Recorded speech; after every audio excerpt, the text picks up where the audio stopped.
But the unfortunate thing is I would prefer if it wasn't something like as long as our first stream.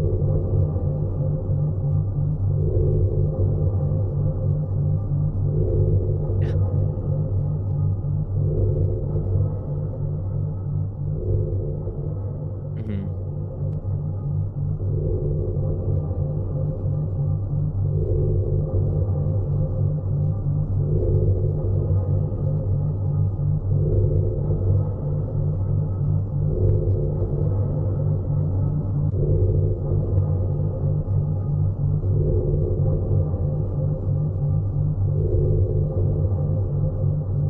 Yeah, I can do that. Mhm. Oh, yeah. That's about the normal time.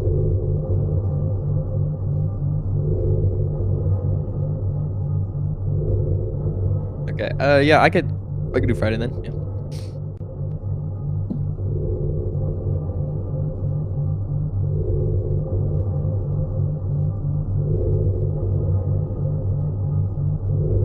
Mhm.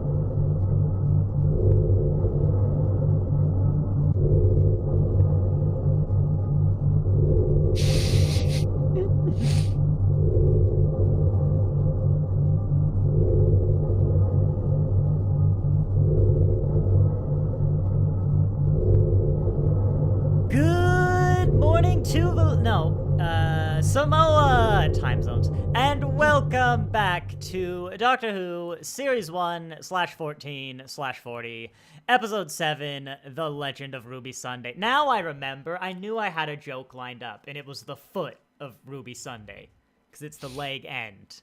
And I remembered it the instant it was too late. Rick, hello, welcome to the stream. Yo-Yo, my Star Trek friend, that is 6 days from now. Welcome, it's always good to have an audience. Once again, as you can probably hear, I am joined by my brother Caden. Hello. What can we appreciate before we start? Actually, no, the big news, right, is we did some discussion. As I mentioned, we probably couldn't do the final stream at the normal time. We're gonna have to move the review. Don't worry about that. That's my computer. It beeps. We don't know what it is. It took ages to track that down because it's very, very infrequent. It's some motherboard, I think, RAM error, but the computer works. Yeah, normally, right, we do the review of The Empire of Death on the 23rd, 24 hours from now. But we can't do that because we're both busy. Literally the only time we can do that that's not like July is Friday when the episode comes out. And we have a lot to talk about, you know, surely.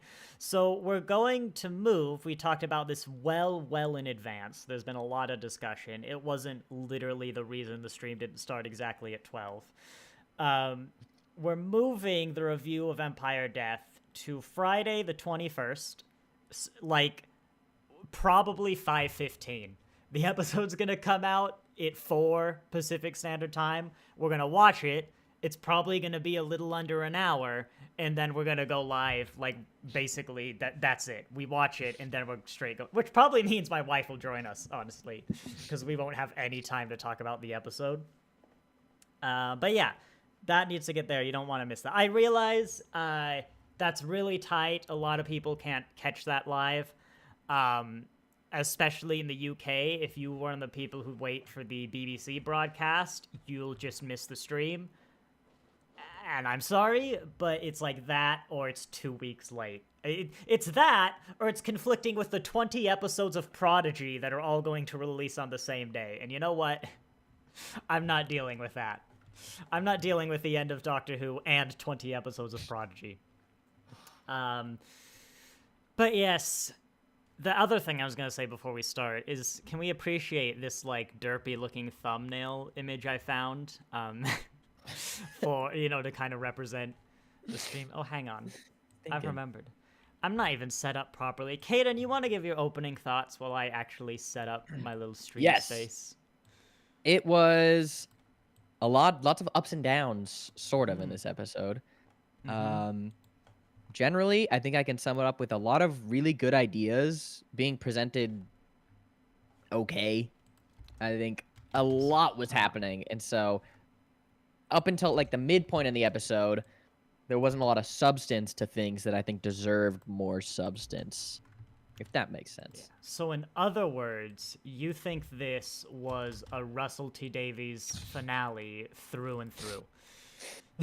By the end, when they kind of latched Yeah. on to like one line of story, it got good. But in the beginning, it was like, let's talk about this and this and this, Yeah. and because we're talking about it at the same time, it's like it's all connected. No, I think I'm in a very similar boat where the first kind of chunk of the episode, honestly, close to half, really, not quite half, but pretty close, wasn't really doing it. There were a lot of odd things. Like, we kind of jump in to the doctor coming immediately to unit, which felt weird. That's not, like, wrong. You know, we can imply off screen they had some conversation, he called ahead. I was just like, oh, we jumped straight into the mysteries. You know, it just wasn't expected. But yeah, we kind of, like, we open with Susan. It's like, right, we have to track down this woman.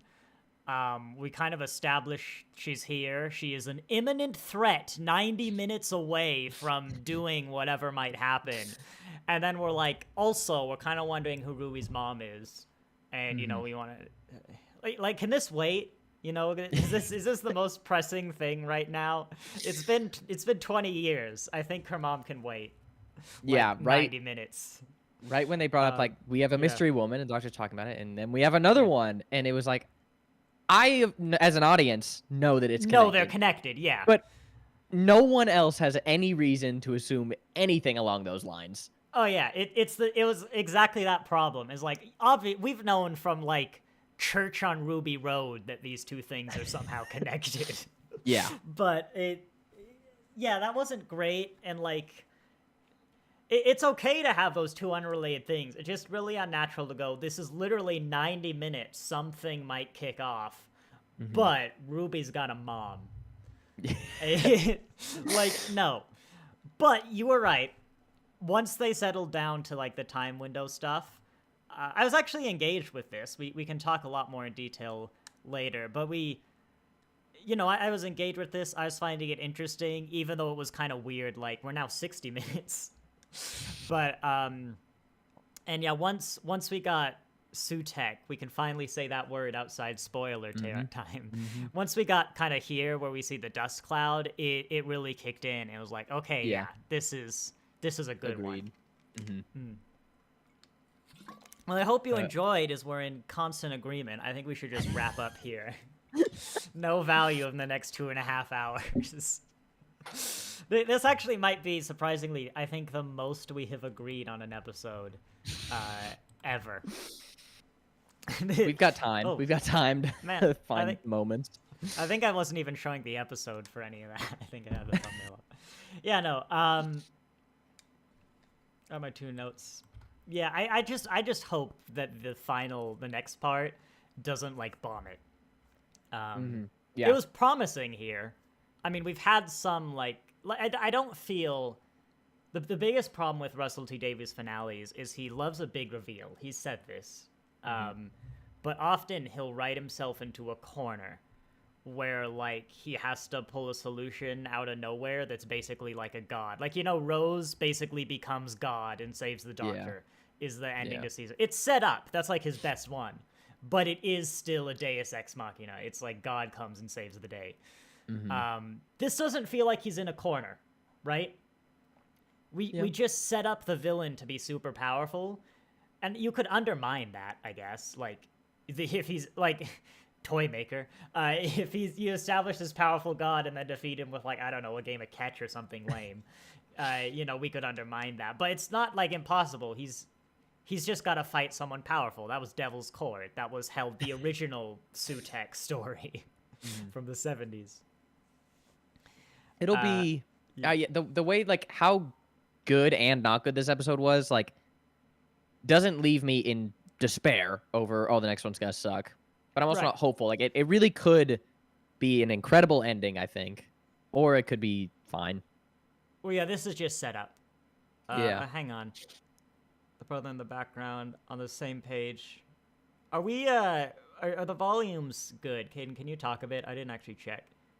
Hello, I am the Caden, and this is my voice, and hopefully the volume is at a good, Uh, adequate on level. my end, we're the same volume. Caden's actually a tad louder than me. But let me know if it doesn't sound good on stream.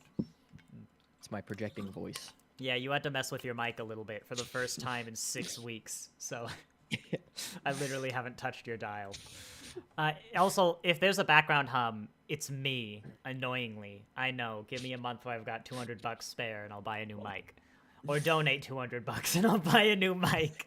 It's really your choice. Actually, I got a lot of donations from like David C for the past 2 months. I might just buy a new mic with that. I think I'm ready though to just kind of get to the scene by scene. Yeah. Although to get what you were going on, yeah, this episode was just set up, right? Yeah. It had tension, it had gripping, but it doesn't say anything about the quality of the next episode.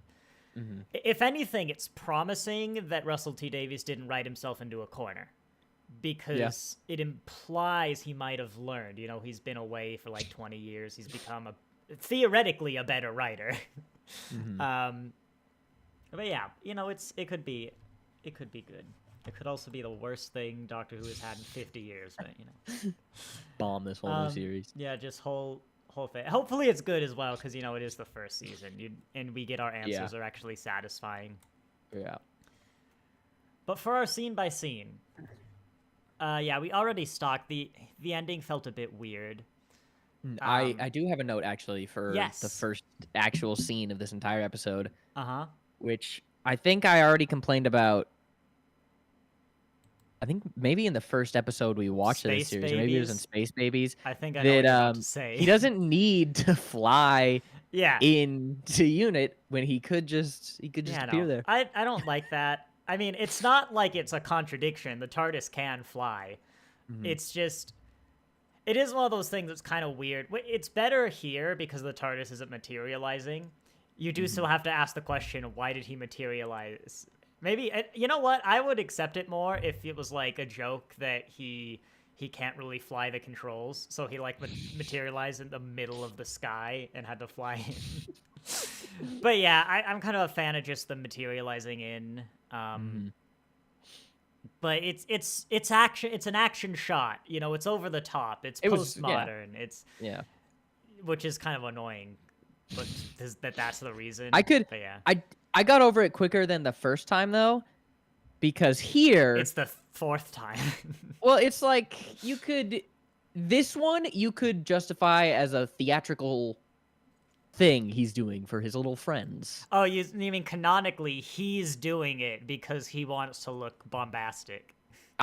In this scenario, it's the one that I could see it fitting. Really, for that reason. It's honestly just a dick move. He's scraping the floors. He broke Carla's ceiling. Like in Wild Blue Launder, actually they do it. There's a plot reason. The TARDIS, like they spilt coffee on it. It's kind of breaking, and it literally slams into a wall and like breaks it. The TARDIS embeds itself in a wall. Yeah, he's becoming a real inconsiderate Parker. Can we appreciate though this shot? I haven't paid attention to like the ceiling of unit headquarters. This is an elaborate set.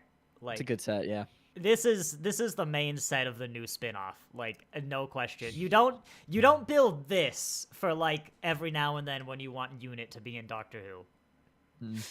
And my next note brings us in. I just love the moment in here when it's like, I even said out loud to my wife, like, hello, future cast of the unit spin-off. Like, just introducing us to all of these people. We've only ever met Kate before.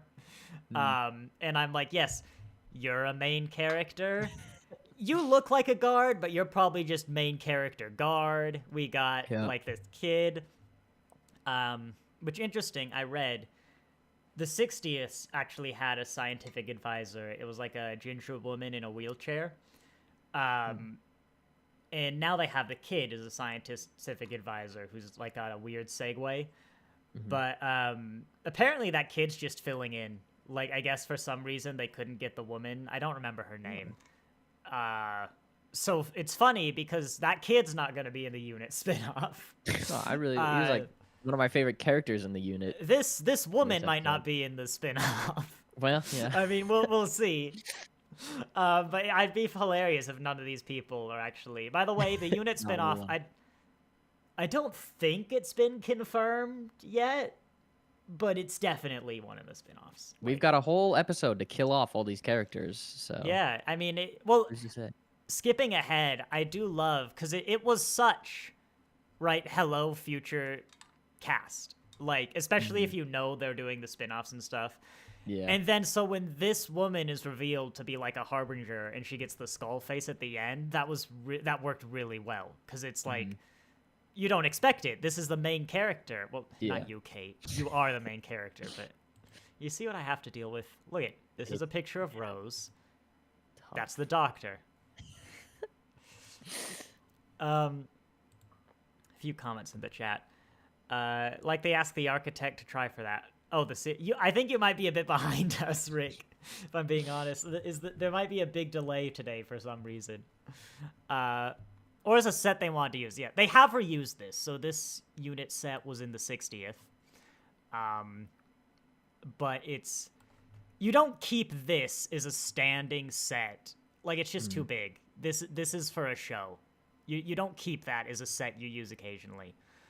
Yeah, it's really nice. I had a question for you though, because up to like here, the plot is basically, hi Rose, I know you. Hi Kate, I know you. Hi Mel, I know you. Hello, 3 new people of unit. This is the robot in the corner that I know, but we haven't explained yet. So it is kind of a lot for me. I'm like, okay, where's the episode? Like, I know Rose, I know Mel. I get you have to introduce these people, but for you kind of know Kate because of unit. Yeah. But, in fact, I guess we kind of introduced unit in 73 yards, so that's not so new. But I wanted to know what that was like for you as someone who doesn't know who any of these people are. Like, if it's really off-putting or just... I think I have a step ahead of people who jump on right now the fact that I know what unit is. Yes. I think throughout this series, in this episode, they could have taken an additional moment to explain exactly. I mean, they did in 73 yards, but I just don't recall how solid of an explanation it was. I think Kate's just like, hi, I run unit, and this is what unit does. We're friends of the doctor. Like, it's enough. It's enough. But Kate's been in like a dozen episodes or something, I'm sure. It was nice kind of seeing the interactions just because it's very entertaining to watch how the doctor interacts with friends and people. In this doctor especially, it's nice. But I as well was sitting there like just the complaint that I had initially that like, yeah, not a lot was happening. And then whenever something would, it would be like as if nothing was still happening. It was just introductions. I was kind of sitting there. I was eating food at this point, so I was enjoying my chips. Maybe you could have had like I don't know where you could put Rose in, especially because Rose lives with Donna and the 14th Doctor, and we really have to not bring them into the story as much as possible, because David Tennant and Catherine Tate aren't just on call among other reasons. But yeah, like it just felt like prepping because we'll need these characters for the next 2 episodes. So Rose is from the 60th. I don't want to tell you too much about her. She will be the end of your watch along we're doing for the older Doctor Who's. Mel is a companion of the 6th and 7th Doctors who has done more in like a quarter of this episode than her entire original run. So congratulations, you basically know all you need to about her.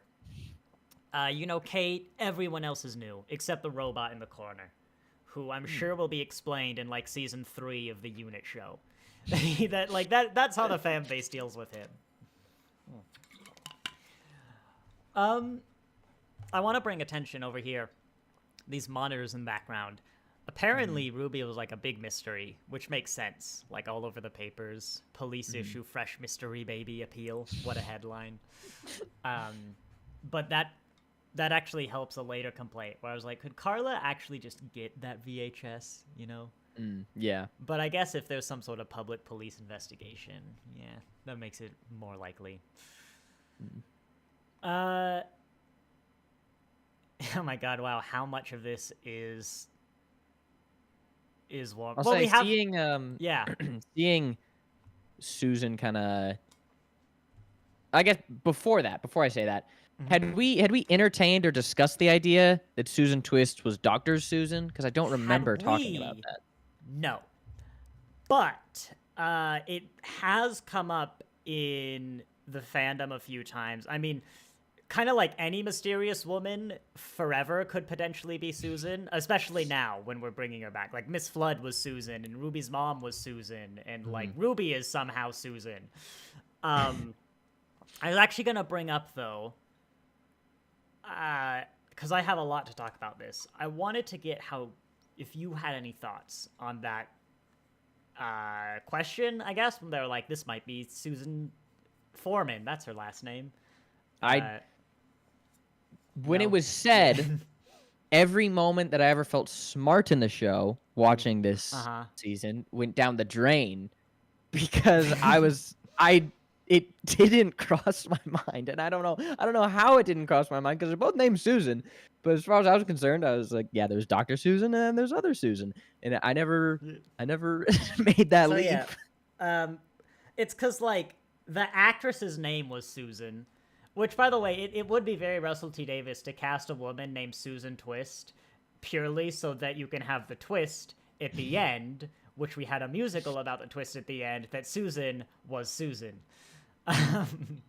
But it's one of those theories that comes up quite frequently on the Reddit, and then everyone goes, you shouldn't write fan fiction.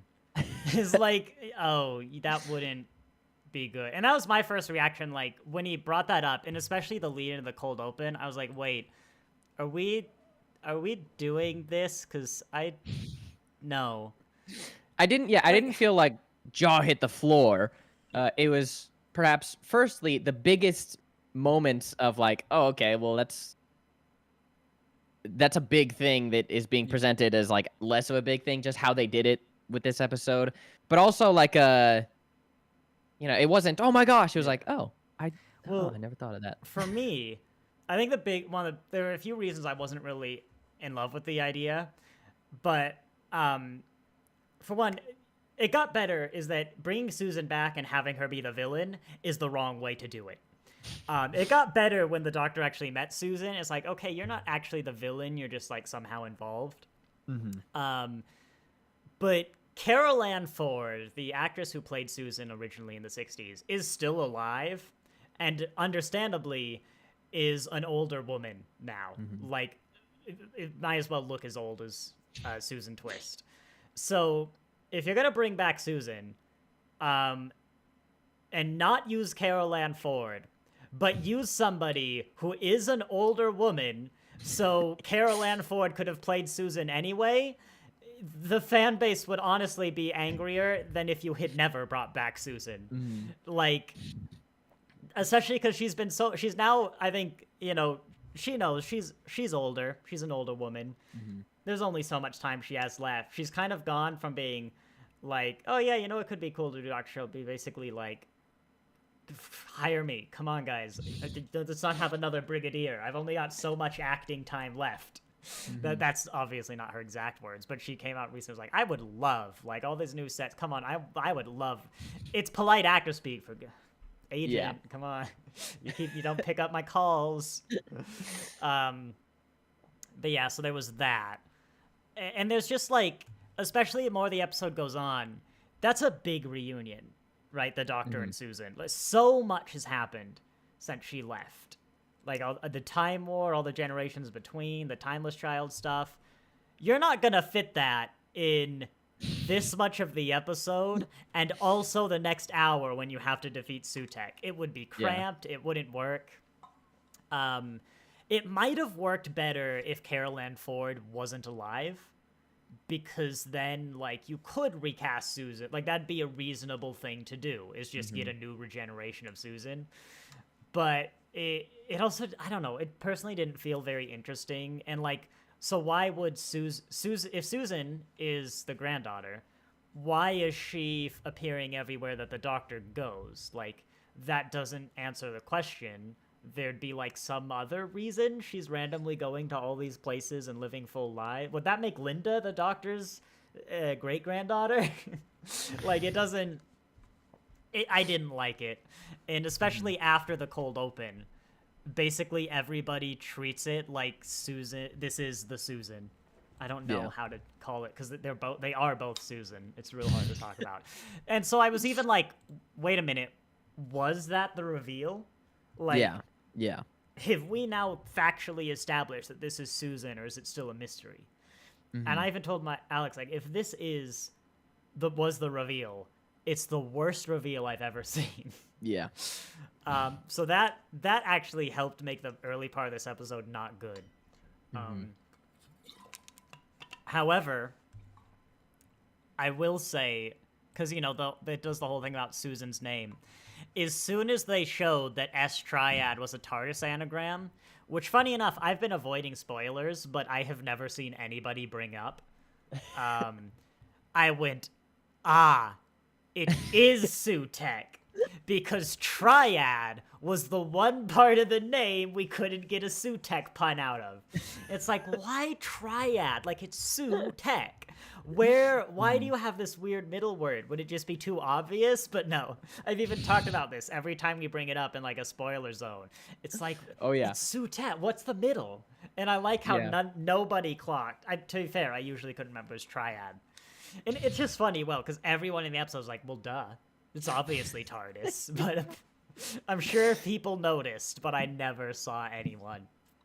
Yeah, when the big bad was fully brought out and it was fully just right in front of me, undeniable, the pun. Well, I told you. I know you did. Episode 3. You did, and so it was always in the back of my mind, and then there it was, and it happened, and I was like, damn. Yeah, I was like, it is Sutekh. He even makes a comment like it was the wrong anagram. Like it's always the anagram and the pun, which, you know, Russell T Dave's writing. I told you it is. And I was explicitly constantly telling you that because I knew we would have this reveal. Or like I knew we'd have this name in, you know, Empire of Death. Yeah. If you're engaged in the fan base and like know the episode titles, you're familiar with the lore, it was pretty obvious. But I'm okay with that. Because, like, it doesn't answer... None of the mysteries were answered by this. The only mystery answered is, like, 4 minutes before the reveal, what god is it? Technically, that's when we established the mystery of it. Yeah. But, yeah, it's just funny, though. It's like, yeah, if you can make a pun, that's the answer. I will say what I was initially going to say about Susan, but wanted to do that first, was that it was really good to see the actors that we've been seeing throughout this whole season, like fully actually now playing a character more so than before, at least, if that makes sense. And I very much enjoyed character development. Is what you're saying? I enjoyed fully watching them as an actor now and less as a one-off character. I don't know. It was really good.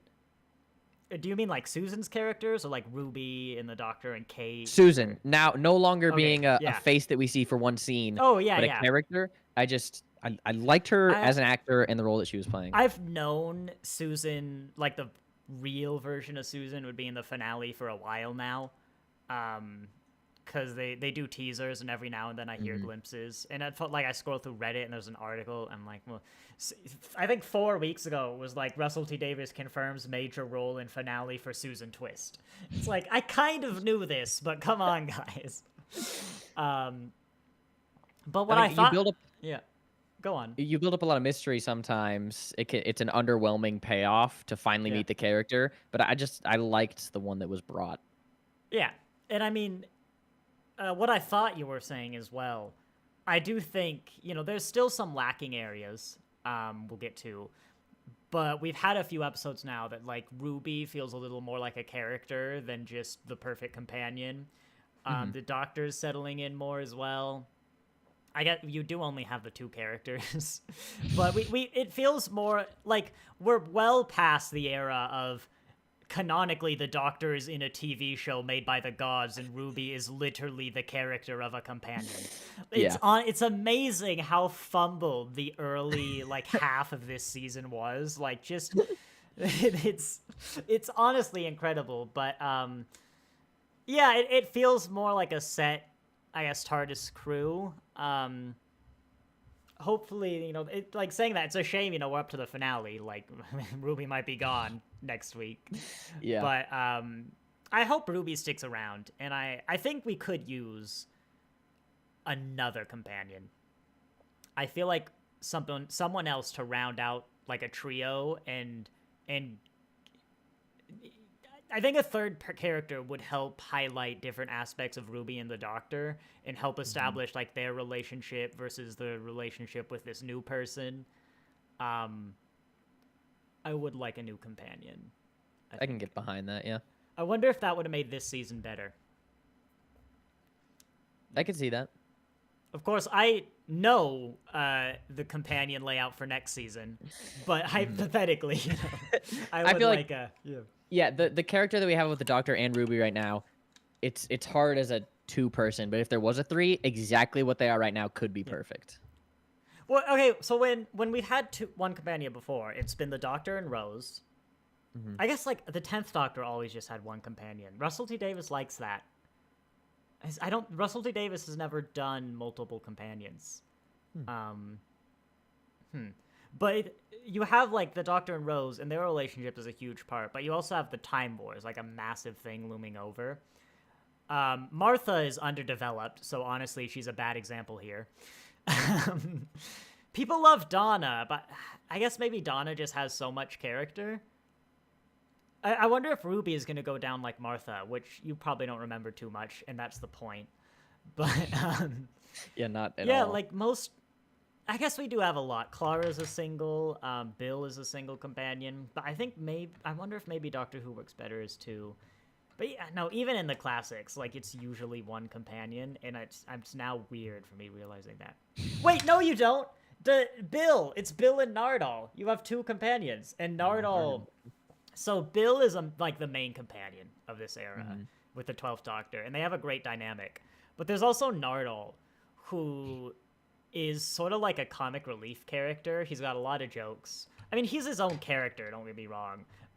He's not maybe as big as Bill, but he really does help elevate Bill in the 12th Doctor. Because, like, he's not in every episode, but his great lines, his interactions with both Bill and the Doctor help highlight the differences with, like, in the relationship with the Doctor and Bill. And I think that's what we're needing. We need a Nardole for this season. Honestly, I think Nardole and 15 could be an interesting combo. Nardole, 15, and Ruby. It's like he's kind of serious and, like, wants the Doctor to follow the rules, and that's going to be weird with 15.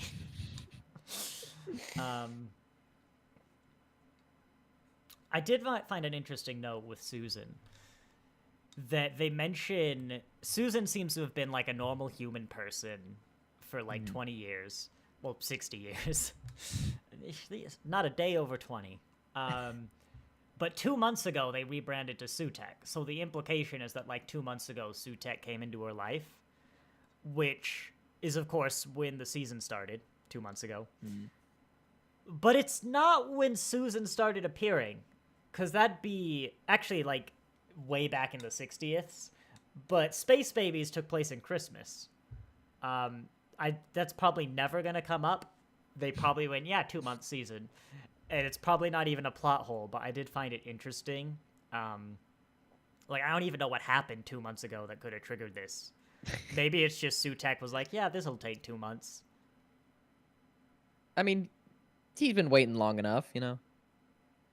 He can wait. Oh, look, the lamp. See, it is a little tall, but I don't think it's as tall as it was in Boom. Call back to Boom, where we spent. This is a good shot for uncovering. You remember how I brought my TARDIS lamp back to check the height of the lamp in Boom? I broke that thing, so I just put it by my desk and I kept kicking it, and so now like the top cover bit has come off, and it's just a weird TARDIS model. That's so sad. I mean, I could repair it theoretically, but it didn't even have a light bulb before. A fun joke my wife caught that threw over my head is they're like, yeah, billionaire tech giant with alien tech. We've caught all of them. Well, except the obvious. It's like, we'll get them. I was like, oh yeah, that's just world development. They're going after things. My wife caught on and went, is that an Elon Musk joke or a Bezos joke? And I've seen on Reddit a lot of conversations with people like, is that Zuckerberg? I'm like, no, it is a hilarious insert your least favorite tech billionaire joke here. Because he knew. He's like, we can't just call out, like, Elon Musk or someone, or, like, insert least favorite tech. But someone in the audience is gonna go, they're talking about that guy. It's like, I just love that clever little... And I mean, hopefully it's not relevant for ages, but you could even maybe watch 40 years and be like, oh, yeah, that's Frankfurt. God, Frankfurt. It was a funny beat. I'm glad Alex caught it, because it totally was like, oh yeah, that's establishing that unit does stuff. They're not just... Yeah. It's not just when the doctor shows up. Or maybe they'll even do something in the spinoff, but... I am... Hang on, getting messages from my wife. I do not have a time limit anymore. I might have had a time limit for this episode, but both of us weren't feeling too good. You might have to leave randomly for something. I might have to randomly for, like, sudden onset nausea. So, hopefully, yeah. I'm feeling sick too. So maybe we're gonna find a way for this episode. We are going to do the finale on Friday, even if it kills us. It's Sutekh's gift of death. That's what it is. Yeah. It's gonna kill us. And I don't have any other notes till they go bring the mom in. They go bring Carla, which is apparently there is that. Right okay. There. You got anything on Susan? We've just kind of said it. We've put Mrs. Flood in place. Oh shit! Yeah. I've realized. Go on, but I think I might have realized something. It's a lot of, like, I don't even know. Depending on where they go with this, I think I will have strong opinions. But at the moment, yeah, I'm hesitant. I would have liked maybe a little more Miss Flood, like even just have her appear. Well, she was in 73 yards, but she's like, if you happen to miss that mid-credit scene in church, you wouldn't think of Miss Flood as anything. I guess this would be the reveal. But now you would, yeah. It's depending on how big of a role she plays. Carla being in unit has some, like, emotional payoffs. You already kind of had the bit where she's like, I took your daughter in. I kept her safe. We've had some emotional payoff. But I can't help but feeling like she's not Jackie Tyler, She's not Donna's mom or grandmom. Like, she's just not as developed as a lot of the other parent figures, so you can still understand what's going on, get the payoff, but I feel there'd be more if we knew Carla better. Same with Miss Flood. Maybe it's a product of the season lengths, or she would have worked much better in, like, season 2 if she was suddenly revealed. But we kind of knew she's just someone who has a mystery from the start. Actually, I would have liked it. I would have liked it better. Cut the bit out of church where she looks at the camera and is like, haven't you ever seen a TARDIS? If it's not for that, she would have just been some neighbor woman. Yeah. And it's only now you realize something sinister. That would have been cool. But instead, we've been waiting, like, literally since December to figure out who Mrs. Flood is.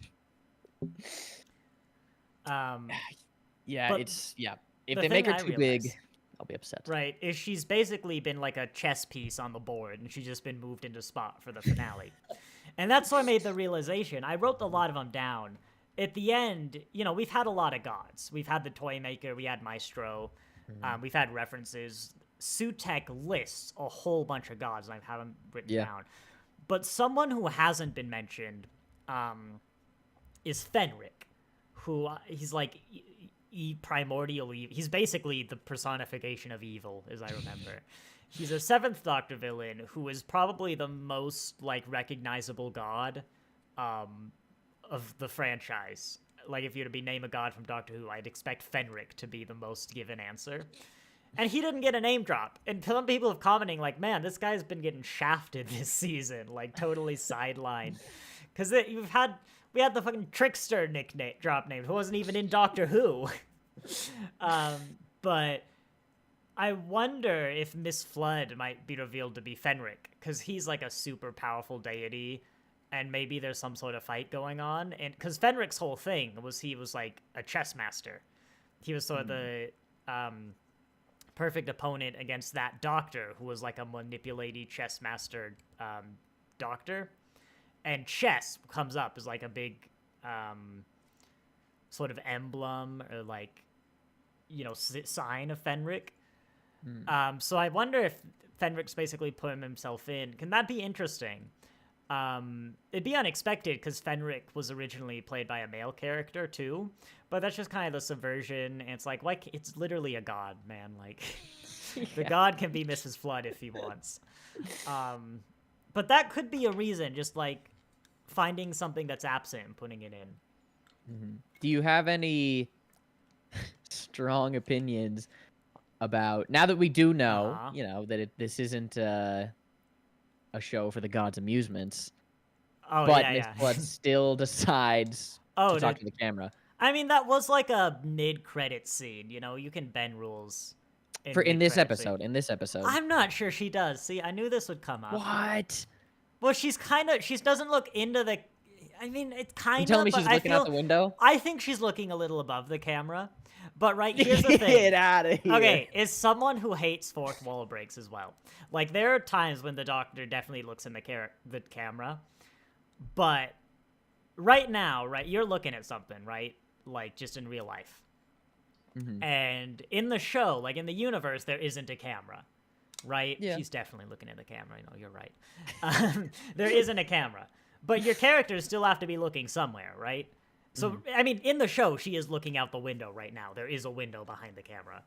But if you just put the camera in front of whatever the character happens to be looking at, like, that doesn't mean they're looking into a camera. That means that our point of view is just in the character's gaze. It's not like the character had to have seen a camera and looked into it. It just means the camera happens to be in front of where the character's looking, which might not even be anything. And this is how you dance around a lot of fourth wall breaks. So much weaving and weaseling. I mean, but okay, this is one where like I don't really feel it's a fourth wall break because you haven't acknowledged the audience, and especially because she has turned to look out a window. And she hasn't changed her gaze, like, from that window she's looking out of that the camera happens to be. It's not like, hi, audience, haven't you ever seen a TARDIS before? Even with the lighting changes going on? Well, that's because there's a storm coming. Don't we literally see the storm, like, in one of the shots? We see don't we? No? No, well, I guess we don't see the storm. We see the storm later, like, coming in. Maybe this is just a different part of town. I don't know, man. But this isn't like Maestro, you know. Yeah, agreed. But yeah, generally I'm not in favor of. This is my limit. This right here is the maximum limit of like your fourth wall. You know, the fourth wall can have a window when the actual fourth wall in the room has a window. That's my limit. Okay. Yeah. But I also think Miss Flood's got to be some kind of god. Like, I don't see any other way she could come into play. She's definitely a god. But yeah, depending on how they do it, like, they ought to do it right, or I'll be peeved. I mean, this could be how we bring the Ronnie back, but that would be weird. That would be a packed finale, but I've remembered who's writing the finale, so. The last finale he wrote, the last 60th, was packed. Absolutely. I think it's like an hour and a half or something. It was packed. And it ends by defeating the god in a game of catch. That's not even a joke or like an exaggeration. It literally is just a game of catch with a toy ball. And the toy maker doesn't catch the ball, and then he loses. Spoilers. I remember talking about that. Yeah. Which, you know, that'll be the end of our watch-along. You'll get there, and then you'll be like, I ain't watching Classic Who. Oh, here's something you'll like. is, I think it's actually going to be before this scene, is they're talking about how they can't go back in time. And then what's it? Harriet, I think, is like, it was 2004. We can just use like CCTV. And I had the moment where I've talked about this before and I knew it, but I'm like, it was 2004. This woman was born in 2004. That's not right.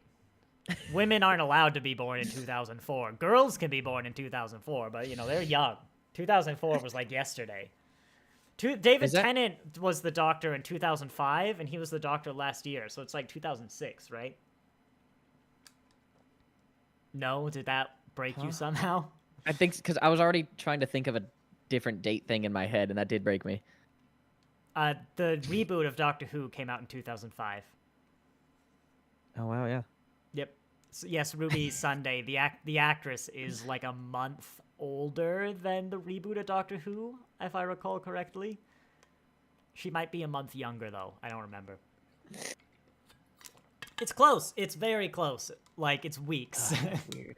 That's weird. But yeah, and Alex didn't catch it until later when someone referenced, like, Christmas, it was like, when were you born? 2004. And Alex was like, oh, no. A woman like that is not allowed to be from 2004. That was yesterday. I remember 2004, Caden. I remember. I don't. Oh, there's a weird scene. This one, right? This is something I literally didn't notice until this shot. Is Ruby really short? Is Rose really tall? I think Rose is tall. Or both? I didn't remember. We can look tall. up Yasmin. Hang on. Yasmin Finley was born in 2003. Their page is Yaz Demand. I don't know what that means, but literally, hang on, I'm gonna show the stream. For some reason, the about on the actress of Rose has born, education, and page. What page? I don't know. Well, I think Ruby might be short. They don't have her height. They don't have her height. I looked it up directly. Oh, Melly Gibson. What is it? I'm seeing Yasmin 5'10". Yasmin is 5'10". That's not too. Oh, 5'2". Yep. Yeah, Ruby's Millie short. 5'2". Ruby's short. I mean, how tall's the dog? Rose is a little tall. I don't know. I mean, maybe he's also 5'2". Coochie. Nope, that's not even. That's anywhere. No. What? No, no, he's like not. Wrong person, I think. It was the wrong doctor. Shruti Gadwa. Height. This is what you came for, right? 7. No. Russell D. Davis is 6'9", so Shruti Gadwa must be 7'4". Yeah. No. Under that, it says between 5'7" and 5'9". That was like a Reddit post. Yeah. 5'7", 5'9". Well, I'm looking at 5'8". Shruti Gadwa's around 5'8". Yeah. You can also see Shruti is shorter than Yasmin in the episode. This is what the people are coming for. He's taller. Because if Yasmin's 5'2" and Shruti's around 5'8". Oh, but in the episode, if you go back to when they meet, he's shorter. Oh no, you're right. He's way taller when he's hugging. He's hugging Ruby all the time, and like, look at that. Look at that. Well, he's taller than Ruby, but he's shorter than Yasmin. And Yasmin was 5'10". So yeah, there we go. Shorter than Rose. I didn't realize how tall Rose was. Yeah. This is the Doctor Who content. Yeah, this is what they came from. I don't know. 2.5 hours. This is why it takes 2.5 hours. We haven't even got to Sutekh yet. We're not gonna get to Sutekh for like an hour. How tall is Sutekh? How tall is Sutekh? Probably, I could check that if you want. I know who plays Sutekh. Math that out with the TARDIS. I know who plays it. He's taller than last time, I'll tell you that much. But well, he's taller than when he played Sutekh, but smaller than when he played the Devil. That's my notes. Back at unit, here's a fun detail I noticed. Again, this is what you came for. Is this a we can't have time magazine, so we made it space? Think so. I found that funny. You know how in Rogue I was telling you about how the BBC has really strict promotional laws, even if it's not paid for?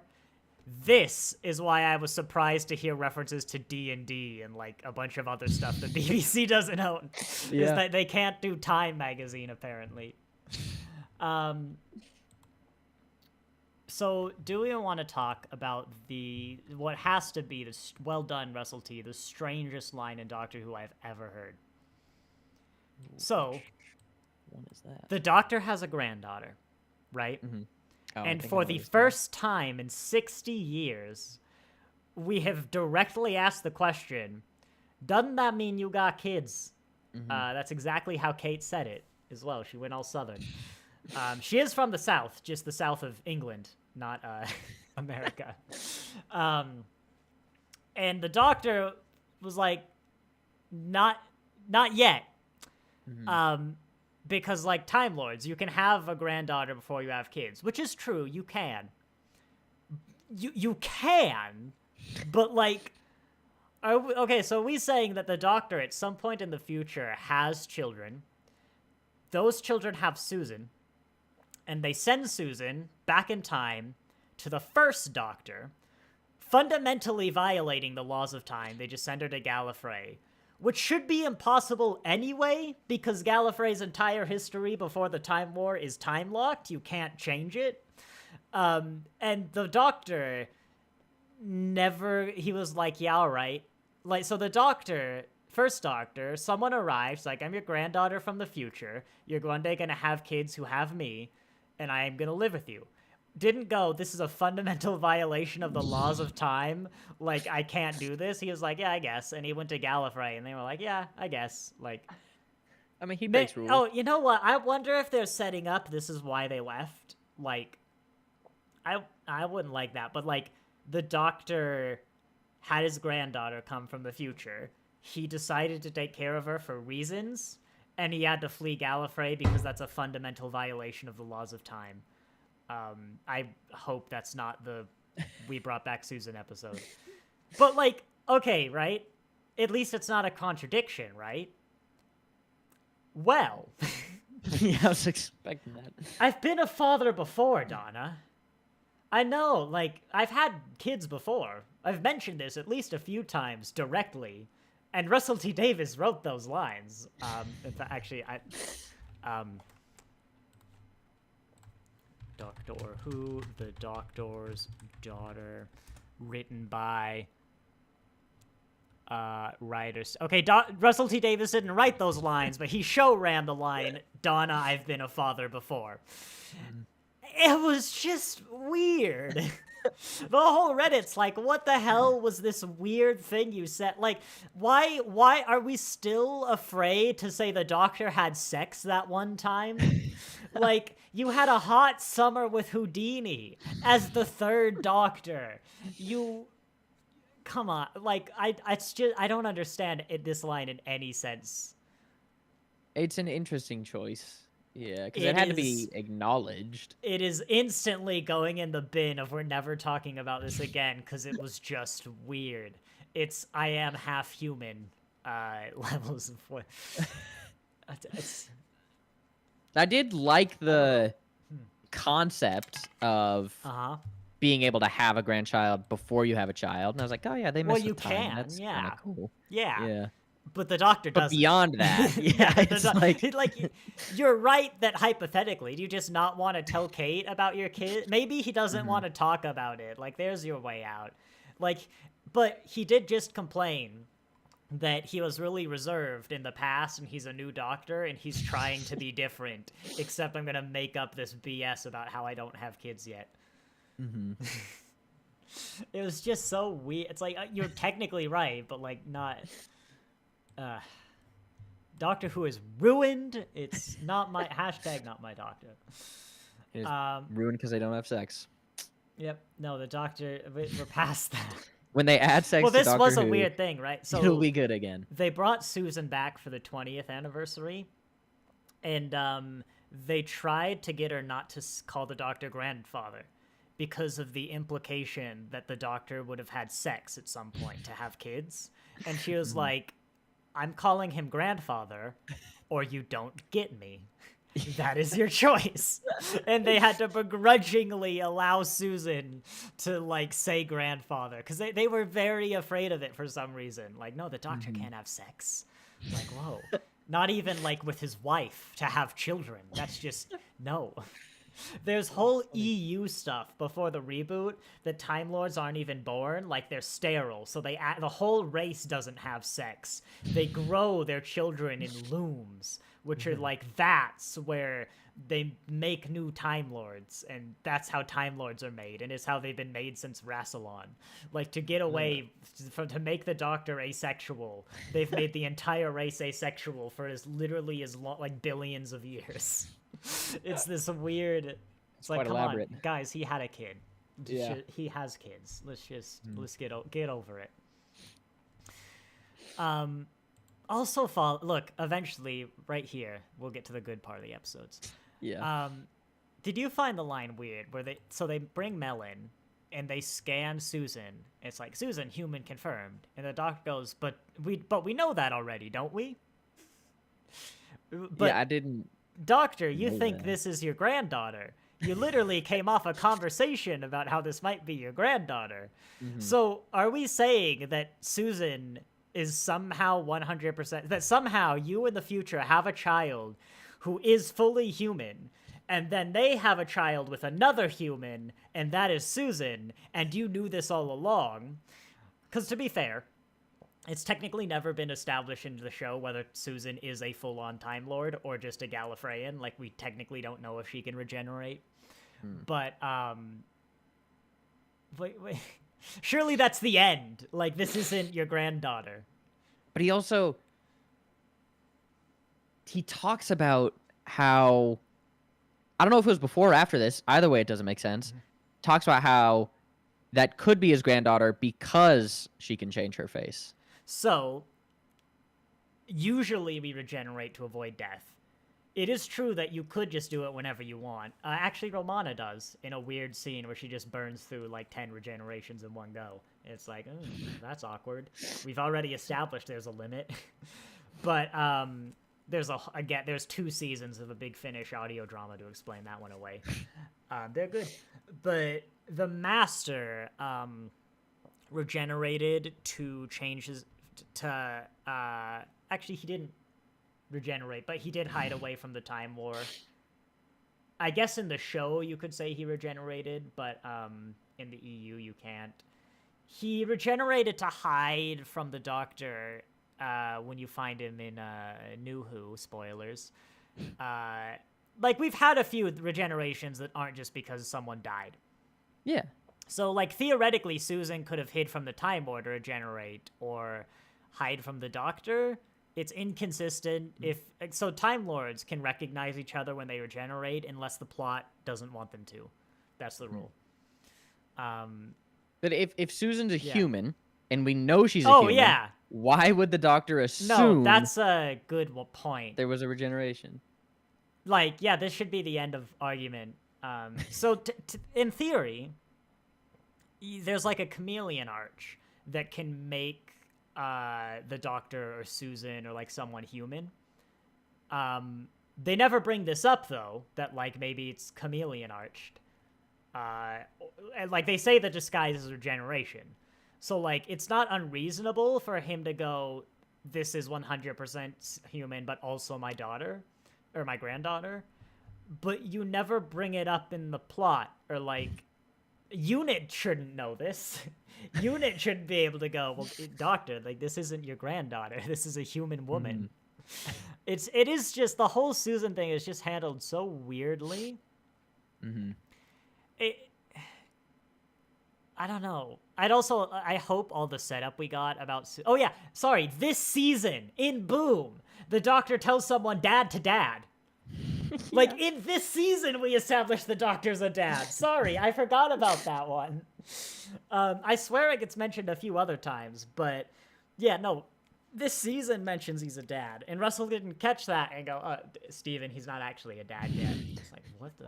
Russell, what are you smoking? Bring me back to showrun, right? You're clearly ruining my Doctor Who. Yeah, no, that whole thing was weird. Are you ready to get to the good part? That's too bad because I have one more critique. It was weird. It's meta. It's entirely like the BBC did a synopsis for this episode. And in it, they go, but 10 floors down, there's some dark secret hiding that dates back to the third Doctor's time at Unit. Apparently, the dark secret was that they had a time window, and the third Doctor told them not to do that, and they probably built it after the third Doctor left. Really underwhelming if you read. This is why you shouldn't watch the next time on, guys. That's all I'm saying. But no, this is where it starts getting good. Yeah. I do wonder, right, if the time window will be like part of the Unit spin-off. Because this is an elaborate set, but, you know, they could just build it. Like, I'll be interested to see when we get that spin-off. But otherwise, I'm enjoying it. I like that we got to see the previous, like, time travels to this time. Yeah. I was really glad we got to see, like, the full series of events. I like those callbacks. If anything, I actually think so far this season, especially establishing that Sutekh has kind of been in the TARDIS all along, has kind of added an arc that wasn't there, or that we didn't see. This season feels more cohesive after this story to me. Thoughts? Yeah. Maybe. I mean, we can see, like, it's still, like, you'd have to, I always say, if there's a twist at the end, you've got to make it be enjoyable the first time through. You can't convince the fandom that this is some crazy meta theory. It's baffling how badly, honestly, like, the first. But it would explain, right, that, like, Russell T. Davies writing it, he knows all the episodes at once. He's working on them probably simultaneously. So it could explain how he can, like, see an arc and a connection that really didn't translate at all. Because you don't know. Like, he's better than that. He's better than, like, the first 3 episodes. Part of it could be, yes, the fandom overreacting and overanalyzing and trying to get our footing in a new era. But I think still a lot of the critiques are there. David C. with a $25 donation, really wanting to get rid of my mic crackle. Hey, guys, need to get on camera for a live review show one of these days. The problem, David C., right? The reason I don't is, for one, my camera, even if it's connected to the computer, goes into sleep mode every, like, 15 minutes unless you tap it, and that's kind of annoying. But also, because I do these on the weekend, if I put myself on camera, I'd have to clean up, do my hair, shave, and do all that stuff. And often I don't want to. But yes, I have considered. My wife does VTuber stuff, and they've thought about doing, like, a little thing for these thumbnail arts. I've actually wanted, for watch-alongs, them to do a VTuber model that's a static image, but randomly, every 30 to, like, 90 minutes, so sometimes it doesn't happen, it, like, blinks. Or, like, looks to the side. So most streams, like, it'll happen, and every now and then you'll catch it, and you'll go, wait, what? And, like, it'll just freak people out, and they'll stare at it for, like, the whole rest of, like, the watch-along. But it's not going to do it again. It's just randomly going to do it once, 85% of the time. Oh, that's so funny. Just freak people out, yeah. Okay. But I might. I mean, I also need a bit more of a backdrop where my office isn't super set up. But I also kind of, more on-camera stuff we need. Like, I'm just doing these reviews. I need more Eagle Moss reviews. Like, my wife, I want to get them through the Discovery starships. But it's good. I do a lot of gesturing when I do these reviews. No, David C. It is something I haven't thought. Maybe I'll try it out for one of them. But yeah. It is something that's been on my mind. If you want to know what I look like, just look at one of my older videos. Like, I have been on camera before. The last review that doesn't have live written on it. But yeah. There's, I was trying to look it up and find the name for it, but I don't even know how to phrase this. Okay.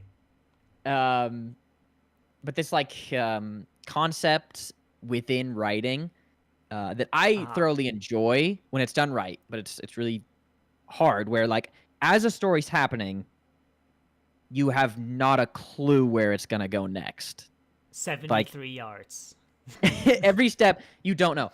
But by the time you get to the end, you like realize that it couldn't have happened any other way, and that's exactly how it needed. For me, like a lot of Quentin Tarantino or Studio Ghibli it's just feels like that sort of story. it's a I don't think satisfying this is it. payoff you didn't see coming. Yeah, I don't think this is it. But if it were to become that, it would be incredible. It could be.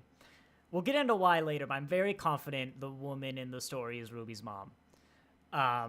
Sorry, is Ruby. Ruby's mom is Ruby.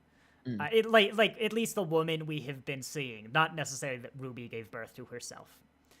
By the way, David, I will say the fact that you constantly donate and ask to be on camera does make it more likely I might set it up, but it might take a bit before I actually get like a backdrop and things. I actually, there's an instance in this episode I got that for, but we also, it hasn't been revealed what Susan's technology was supposed to actually be yet.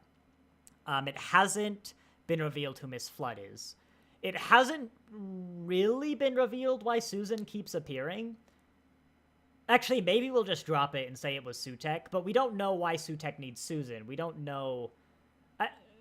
I could see that not getting an explanation, but I feel there is still something there. There could be something where, like, there's a lot of opportunity to tie this all together in a satisfying way. But, what I liked is when the reveal that Sutekh is sort of tied to the TARDIS, like it is interwoven with the fabric of the TARDIS. I got that because, it is like, it's why, come on, Disney. Fine, we'll go way back here. Well, it's why, Disney.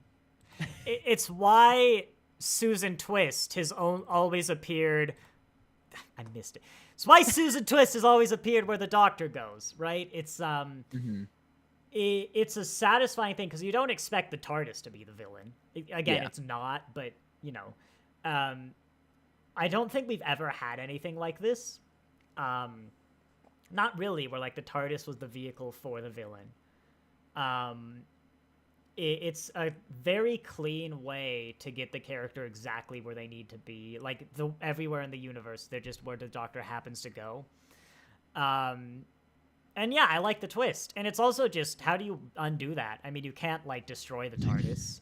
Oh, and you don't know this, but we haven't clocked on. I think I mentioned last time, the TARDIS has been moaning and making these like unhappy noises a few times in this series. Kind of hidden, like when Maestro attacks it, it makes this noise, which we now know has to do with Sutekh more. Like it's times you would expect the TARDIS to be broken.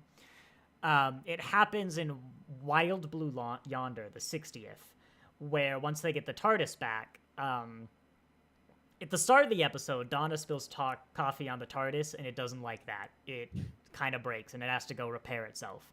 And when they go back, it makes these, like, unhappy noises. And you're kind of meant, like, well, you know, coffee. TARDIS doesn't like it. The TARDIS is a tea kind of girl. But there's even a line where it's brought attention, it moans, and Donna's like, is it supposed to make that noise? Like, I don't know, strange. And then the 1014 kind of moves on. But Wild Blue Yonder, I think I did talk about this last time, takes place kind of at the edge of the universe. And it's the justification where the Doctor does something and it's kind of letting a lot of stuff outside the universe in. It's how the Toymaker got in when he was previously banished. It's presumably how Sutekh got in because he was banished or something way back in the 70s. Yeah, I was going to ask about that. Well, we can get to Pyramids of the Mars. But more so, you can kind of get the sense that the Doctor went to the edge of the universe, and that's when he picked up Sutekh, because that's when the noises started, and he unknowingly brought him back into the universe. Yeah, so David C., actually, why don't we do it now? Sutekh has been a villain in Doctor Who before. He is in a season 14, 7th Doctor story. 14, that would be 77, I think. Story called Pyramids of Mars. I will admit, I don't have a great memory of this story because it is the one 14th Doctor season I do not own. I don't think they told the Blu-ray people that they would be bringing Sutekh back because they chose to do season 15 this year and not season 14. And I didn't want to pay for BritBox to get it. But, yeah, he is in that story. He's also played by the same guy who voices him in this story, which is a fun detail. We'll get more into that. But he is, of course, Sutekh, the Egyptian god of death. As I recall, Sutekh, in essentially all the Egyptian gods, it's that case where they're not actually gods. They're aliens who are, super advanced. We're kind of, I guess, retconning them into actual gods. But they came to Earth to Egypt, and the ancient peoples worship them as gods. It's kind of that story. I think they were Osirians or something like that. And Sutekh was the god of death, and he basically wants to kill everyone because he thinks that's good.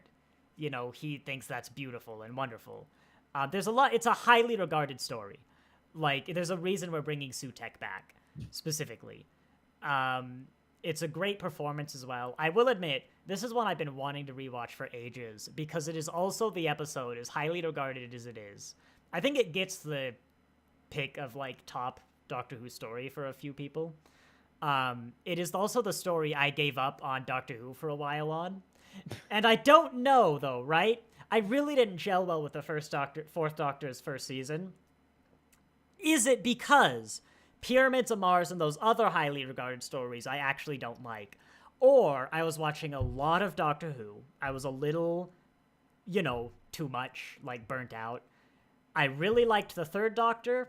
I really liked Jo Grant. I never warmed up to Sarah Jane. Sarah Jane. Look, I don't rate her too highly. Don't at me. And so we had the new Doctor, who I was struggling to warm to, the new companion, new era. So I wanted to get it back in isolation, going, okay, was I just burnt out and couldn't appreciate it? Because I was bored. Might have been falling asleep for some of that one. But I was really going through Doctor Who way too fast. Yeah, that's his story. The line, I bring Sutekh's gift of death, is what they would say in the classics. Because it was a gift to humanity. He genuinely believed that, it was good. Because he's the god of death. I need to watch it. I might get BritBox. Caden, come over. Let's watch Pyramids of Mars.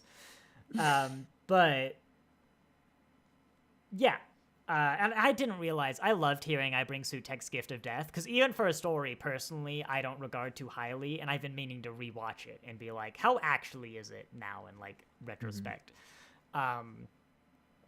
It was fun to hear the, recurring thing, but not in a way that takes me out. It's oh yeah, that's what Sutekh does. It's good hearing these recurring things. And it's kind of weird. This is my first recurring villain that I'm watching the show as it comes out for.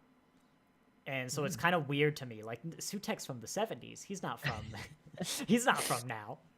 But yeah, Sutekh's a prior villain. David C., if you go back and watch all our spoiler zones, when I told people to leave if you don't want spoilers, he was the leading theory. I think he was the one I was going with as well. Not my theory, but as soon as I saw Susan Technologies on a preview, I went, okay, it's Sutekh. It's Sutekh. Yeah, and any other questions about Sutekh? Oh, not a question, yeah, I suppose, but a comment. As cool as CGI massive scary Sutekh is. You want this one? As I've been looking at pictures, old Sutekh looks pretty flippin' you got him cool. up. The character design is really cool. The entire episode in this chair. And actually, his voice is interesting because he's trapped in the chair for reasons, but he never raises his voice. He does a thin. It's your evil is my good. Of course, I can't do his actual amazing voice, but that's kind of the tone he speaks in. So look, you get all this clutter of modern Sutekh. But David Warner, I believe, is the guy who voices Sutekh in both stories. He isn't really doing Sutekh's voice here. I think he is, when I noticed the second time, he is speaking in that kind of softer, he doesn't need to shout because he's so powerful, kind of tone. But he also voiced the Beast, the 10th Doctor story, the Satan Pit and the Impossible Planet. I think those titles are reversed, where they meet the devil for the third time. I guess this is the fourth time they've met the devil. Because both Sutekh and the Beast are canonically established to be the devil, even though the Beast isn't meant to be Sutekh. David Warner voices the Beast, and he uses this voice basically to do the Beast. I think the Beast is technically a little deeper. And so it's interesting because when Carla sees the dust cloud for the first time, she goes, I know what that is. It's the Beast, is in, the devil. Which, by the way, I mentioned the gods scooping people up to the afterlife. I'm just saying, this has been a theme in previous episodes. We had hell mentioned. I'm just saying. It is interesting that he's doing the Beast voice and not the Sutekh voice. Maybe in part 2, we'll see him more normal conversation, and he will be like, oh yeah, that's Sutekh. But it's interesting to bring back the original voice actor, but not really do the voice, but do a voice that was a different character. I think they might be going to establish that, he is Satan. It's interesting, though, because Sutekh, when his big speech at the end, says he's had many names, Set, Setch, Sithahol. There's a very similar scene in Pyramids of Mars that the fourth Doctor gives. He's been used by many names, but they're all evil. And one of the names the Doctor gives is Satan. So it's interesting. They specifically chose to cut that one out and say he's not Satan. Yeah. But still use the voice of the devil, who is the devil. And it's worth bringing up. I was actually going to save this because I want to do all the positives. The Impossible Planet is a two-parter with the Beast. And the ending to the Impossible Planet is this. It's when the Ood and someone gets possessed and they have this big speech in literally this deep voice about basically how scary the devil is. And then he shows up. I will admit I did not catch that. That's something someone pointed out to me on Reddit late after the fact. But it sucks that it's a reuse. It's reused because it was hell of effective. And when I didn't notice it's what they were doing, 10 out of 10, I loved it. Agreed. Just the building tension, I think from the moment you see the TARDIS in the cloud is phenomenal. But I do have to dock points that we literally did this with literally this voice actor and potentially this character under this showrunner. Doctor Who's 60 years old. At this point, every episode will probably remind you at least a little bit of a different episode, especially when you're bringing another villain back. But this season in particular, especially for how, odd the episodes have been, I'm getting that way more than, for Star Trek or Doctor Who. More so for lines than plots. Some people have been complaining about plots, but for me it's lines and scenes are I remember when you did this. And yeah, I don't know. I wish there were more originality, but again, it really worked that first time. Yeah, I really. My wife having knowing I've seen the Ood episode. My wife said when it ended, "All right, I'm having nightmares tonight." Yeah. Having seen the episode that this is it kind of mirroring, but not remembering it. I agree that the ending that they pulled off in this episode here was really good, and now I'm just gonna have to try and clock that and remember that for when we get there. I don't know. Not too long. It's next season. Oh, seriously? Okay. Yeah, no, it's season 2. It would be a month if we weren't gonna be missing a lot of weeks. Yeah, it's season 2.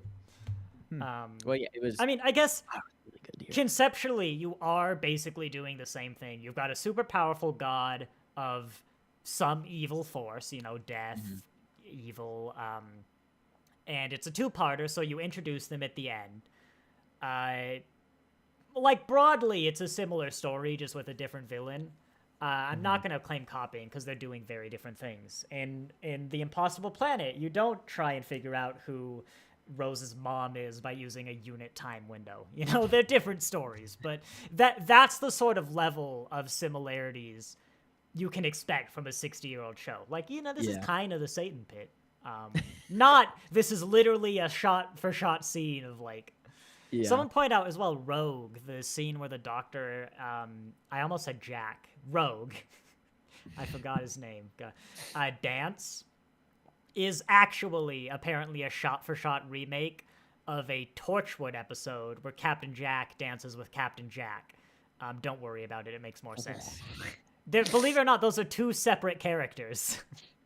But they literally have, like, a dance because Captain Jack is gay, and he basically, Captain Jack stole his name from an actual Captain Jack who was gonna die. Like, you remember we meet Captain Jack as, like, some captain of the British Air Force in World War II? There was an actual Captain Jack who died, and Jack came and stole his identity, That was his kind of hiding thing. And so that actual Captain Jack was gay, and it's like their final ball where our Captain Jack knows he's gonna die.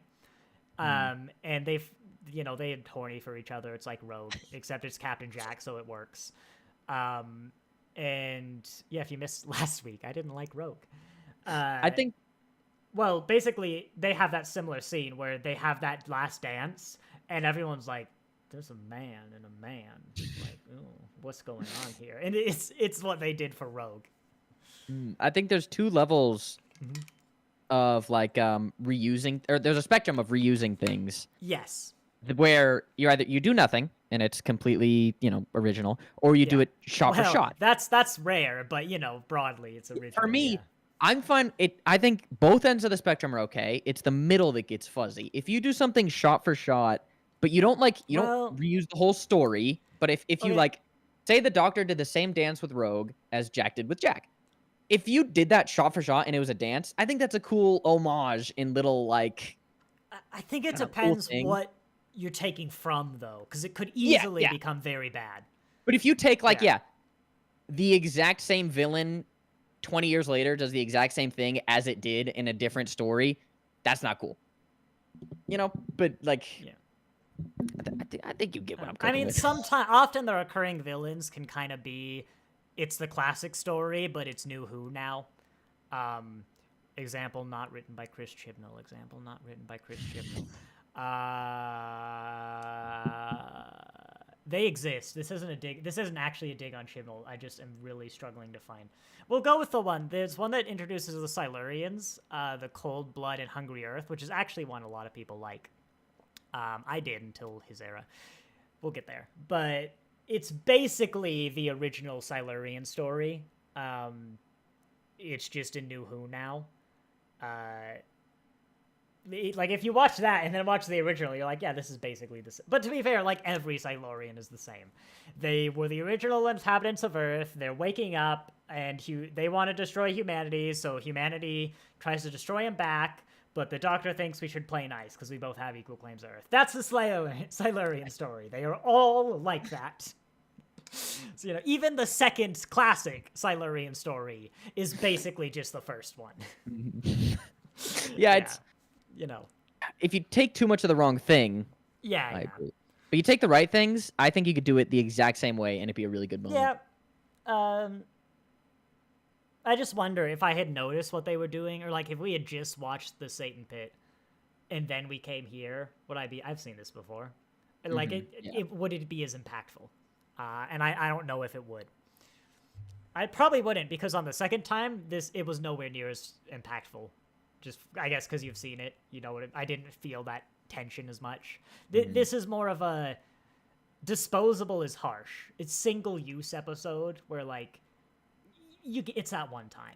And that's not inherently bad, It's good if you can do it multiple times, but if that one is really good, you know, that's okay. And it's Yeah. not like a drag. It wasn't a drag.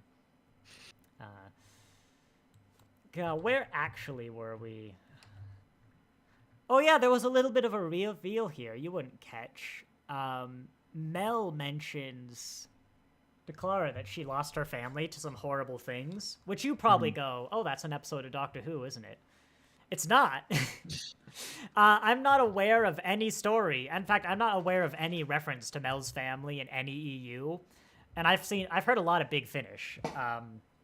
Maybe there's a book, but I think this is kind of like a reason.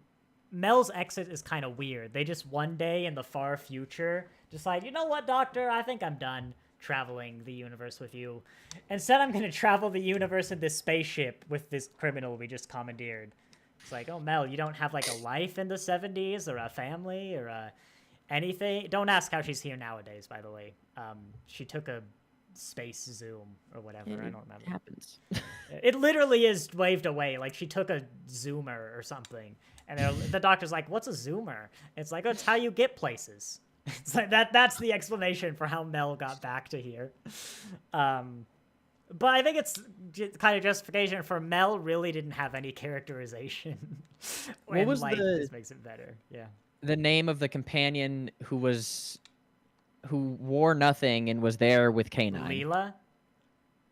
I took a while to clock the companion because I was trying to picture a companion. I was like, I could say Ace. You're like, wore nothing. And I was like, I don't remember the naked companion. Just the image of a naked Ace. Like, no, I don't remember that. We talked about this one earlier, and it came up a lot. I don't remember why.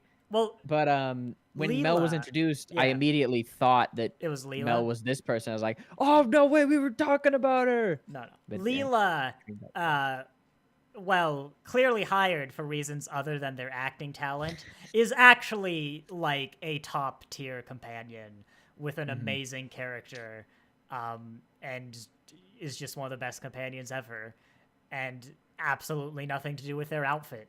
Like, I remember you saying that. Yeah. They're top tier, Leela. And also they're not from modern day Earth. I think that's why I don't like Sarah Jane. Sarah Jane is like feels like the only generic companion between like the second Doctor and Ryan in the 13th Doctor. And I think it's because she's just a modern day companion. She's just a journalist. I'm like, she's fine, but like every other companion, especially around her in the classics, is so unique and has such like a distinct personality. Even Jo, who is also a modern day companion, she's not the smartest like tool in the shed, but she can work her way around the adventures, and she's just got like the kindest heart. She loves the animals. She stands up for all the injustices, even though she's like arguably like individually the least capable companion to deal with him. She's probably gonna try harder than any other because she's gonna believe in it the most. Like, and that gives her something that Sarah Jane is like. She's just a generically good companion, and meh. I know, I'm gonna get hate. I've seen a few other people who've like, I kind of agree, honestly. Sarah Jane's fine, but she's not. She is worse than the person before and after her. Like, in fact, I think Leela is the companion after Sarah Jane. So there you go. Something else I think this has been an assumption the fan base is making incorrectly. And correct me if you think I'm wrong here. I don't think the snow is caused by Ruby, in the sense that it's like some sort of inner power she has. I think, the doctors had lines that this Christmas Day is open. It's like, very flexible or open and kind of bleeding out. I don't think it's that Ruby is summoning snow from emotions. I think it's Ruby remembering this day, or when it comes up and they talk about it. It's the open time, kind of like the snow from that day is coming here. So I think it's less Ruby has some sort of mystical powers. It's Ruby is a normal human person, and there's some mystical day that she happens to be associated with. Yeah, I definitely get behind that. Like the snow, it isn't. it isn't being caused by her, but it's because of her, kind of Yeah, thing. it's the similar thing. Like the TARDIS isn't the villain, but the villain is Yeah, integrated with the TARDIS. The yeah, Snow is integrated with Ruby, but Ruby is irrelevant. It could be anybody, sort of thing. yeah. If you found like the chimney sweep at this church in 2004, they would also make it snow if they thought about this day, sort Hmm. of vibes. But I'm kind of glad I realized, because I almost wonder if the snow's not going to be directly addressed and people are going to be upset because like we've kind of set up that Ruby has some power, but that's never really been there, is it? Like Maestro says there's something in Ruby, and that's maybe the only time, you know? Hmm. Yeah, the Um, song. yeah, that is true. And that is a little hard to reconcile. We could say it's maybe like the song of the day or something, but there is something special within Ruby, but I think Ruby is like a normal human person. And to be fair, the doctor did scan her, and we didn't see the results, but you know, That's true. yeah. I think the fan base might have just been going Forgot up the wrong avenue there. Yeah, I forgot about like that. The sections of this mystery. Yeah, yeah. Okay, maybe I retract it. Maybe she's a little special. But I don't think the snow is her. I think the snow is the day, and the day is going Yeah, through her. I do like Yeah. I like the talk that they gave that you were just mentioning about like the open weird moment of that time. I do like that. And now that we've seen this entire day play out, right? Mm. Um, another thing people have pointed out, I think we both mentioned this when we saw the episode. I clocked it my first watch through. Church of Ruby Road opens with like the doctor coming here on the church, right? And he's like crying. And then we get on with the episode. And later he comes back to save Ruby with the goblins, right? Mm-hmm. Those two shots aren't the same. They're very different. The opening of Church of Ruby Road and at the end when the doctor goes back in time. Like in one, he's very crying. He runs out of the TARDIS, and it's just very different if you go back and watch them. Mm-hmm. And so a lot of people have theorized that even I, like before seeing the rest of the episode, was like, this is probably misdirection. That opening of Church is actually something at the end of the season. And the opening narration supports that. The narration is something like, but nobody knew her name, the Ruby's mom's name, until that night when the doctor came. And then the doctor goes and nobody learns her name. I think now more, I've had this in the back of my head, but that's just really shit editing. I don't think it's anything. Because, right, hear me out. Church and Ruby Road and Space Babies have a lot of really bad editing between shots. The TARDIS is in, like, the road next to the cars when Miss Flood is complaining about it, and then we see the shot, and suddenly it's literally blocking the entire sidewalk. The shot where the TARDIS disappears at the end of Church, and then when it disappears when they redo it at the end of the Space Babies, are totally different. The leaves are wrong. In fact, I think one shot has leaves and the others doesn't, because I specifically mentioned that. The timing is wrong. I don't remember a lot of the little details, but Church especially was full of annoying continuity errors between cuts. And so part of me thinks it's just really bad editing that those scenes were nothing alike. Well, Like, the doctor, yeah. it keeps being made note of like that the memory is changing because like Yeah, the moment is changing. but the memory has always kind of changed when we see it. So it's weird that Church of Ruby Road would start with a version of this memory that's been edited 5 times before it actually happens. And I have further, right, the very last shot, I have further reason to think we are going back in time to this spot again, but we've already done it. Like, it's already being seen. Well, of course, if Ruby is the person delivering baby Ruby, then we've already seen that change, because Ruby hasn't gone back in time yet, but she's there. Time travel hurts my brain. No, you'll love Matt Smith. You can help me answer a question. Well, I've brought up a lot. Either I am some sort of time travel Yeah. mechanic genius, or people who write characters in time travel stories write them as morons. Because to me, it's very rare to trip me up or like have to get me really think about the logistics of a time travel story.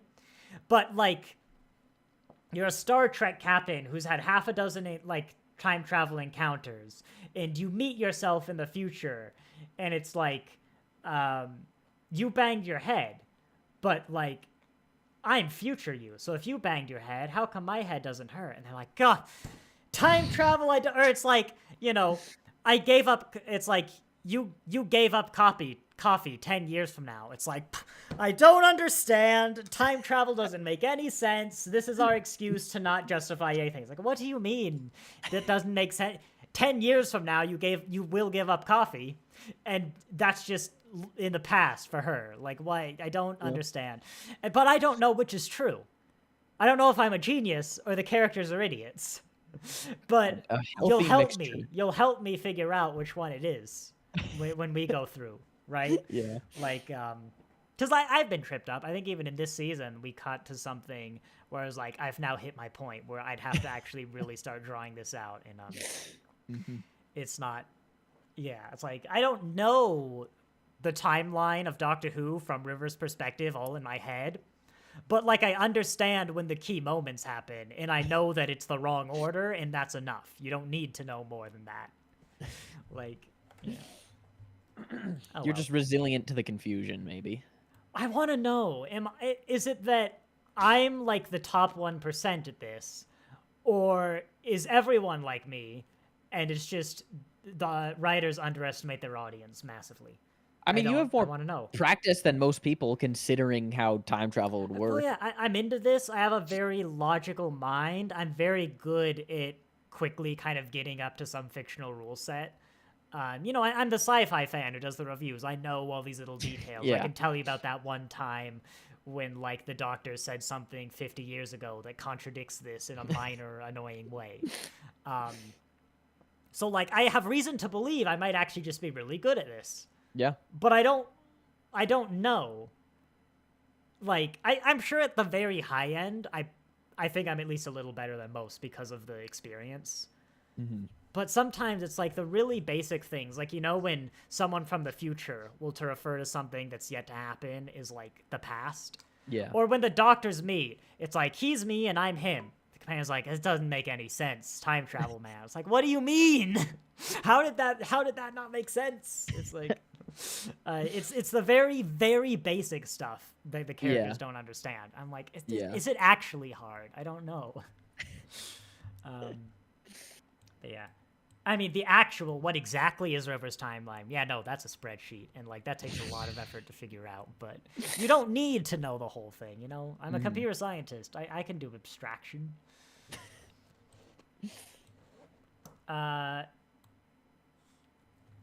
Here's something that kind of bothers me. I know this is the good part. I always say we'll get to the good part, and then we get the hell out of it.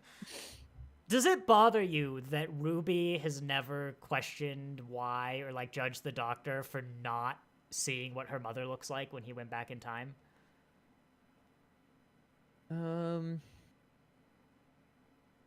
Like, I could see how it could. It sort of crossed my mind, but like, I think I'm okay with it. I could see him. I don't want to interfere, I don't want to mess things up. But it feels weird for the Ruby, especially how desperate we've seen for her to know. In this scene in particular, where she's watching it unfold, she's like, I can't move, but why the hell didn't you? Like, for one, to establish the plot reason, like for the audience that maybe can't think of a reason, well, why didn't the doctor look the first time? Because even in church, I was like, you probably could, like, check. I don't know. And he seems like he wants to, because he pauses and looks at the woman. But, for one, just establish why the obvious solution wouldn't work. But it's a great moment for character, for, like, maybe to create a little strife between Ruby and the doctor, or to show Ruby. I don't know. I feel it's something that would come up naturally, and it feels missing to me. Even just one line, like, why didn't you look? And the doctor's like, I couldn't risk changing the timelines. And that's the end of it. I would have been like, yeah, cool. I mean, fine. he said, like, he was like, and then I just walked away, like, with a hint of Yeah. regret. He literally even says, I just walked away. It's like, well, why the hell did you do that, doctor? Like, we've been having this problem ever since because you just walked away. Like, please, doctor.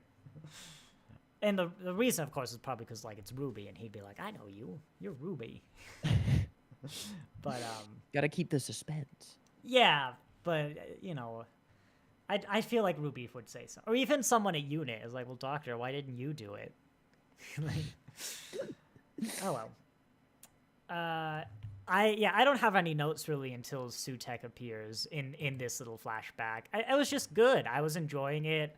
I liked watching the scene unfold. I did like the bit with Carla. Literally every time I say the character's name, that's what goes through my head.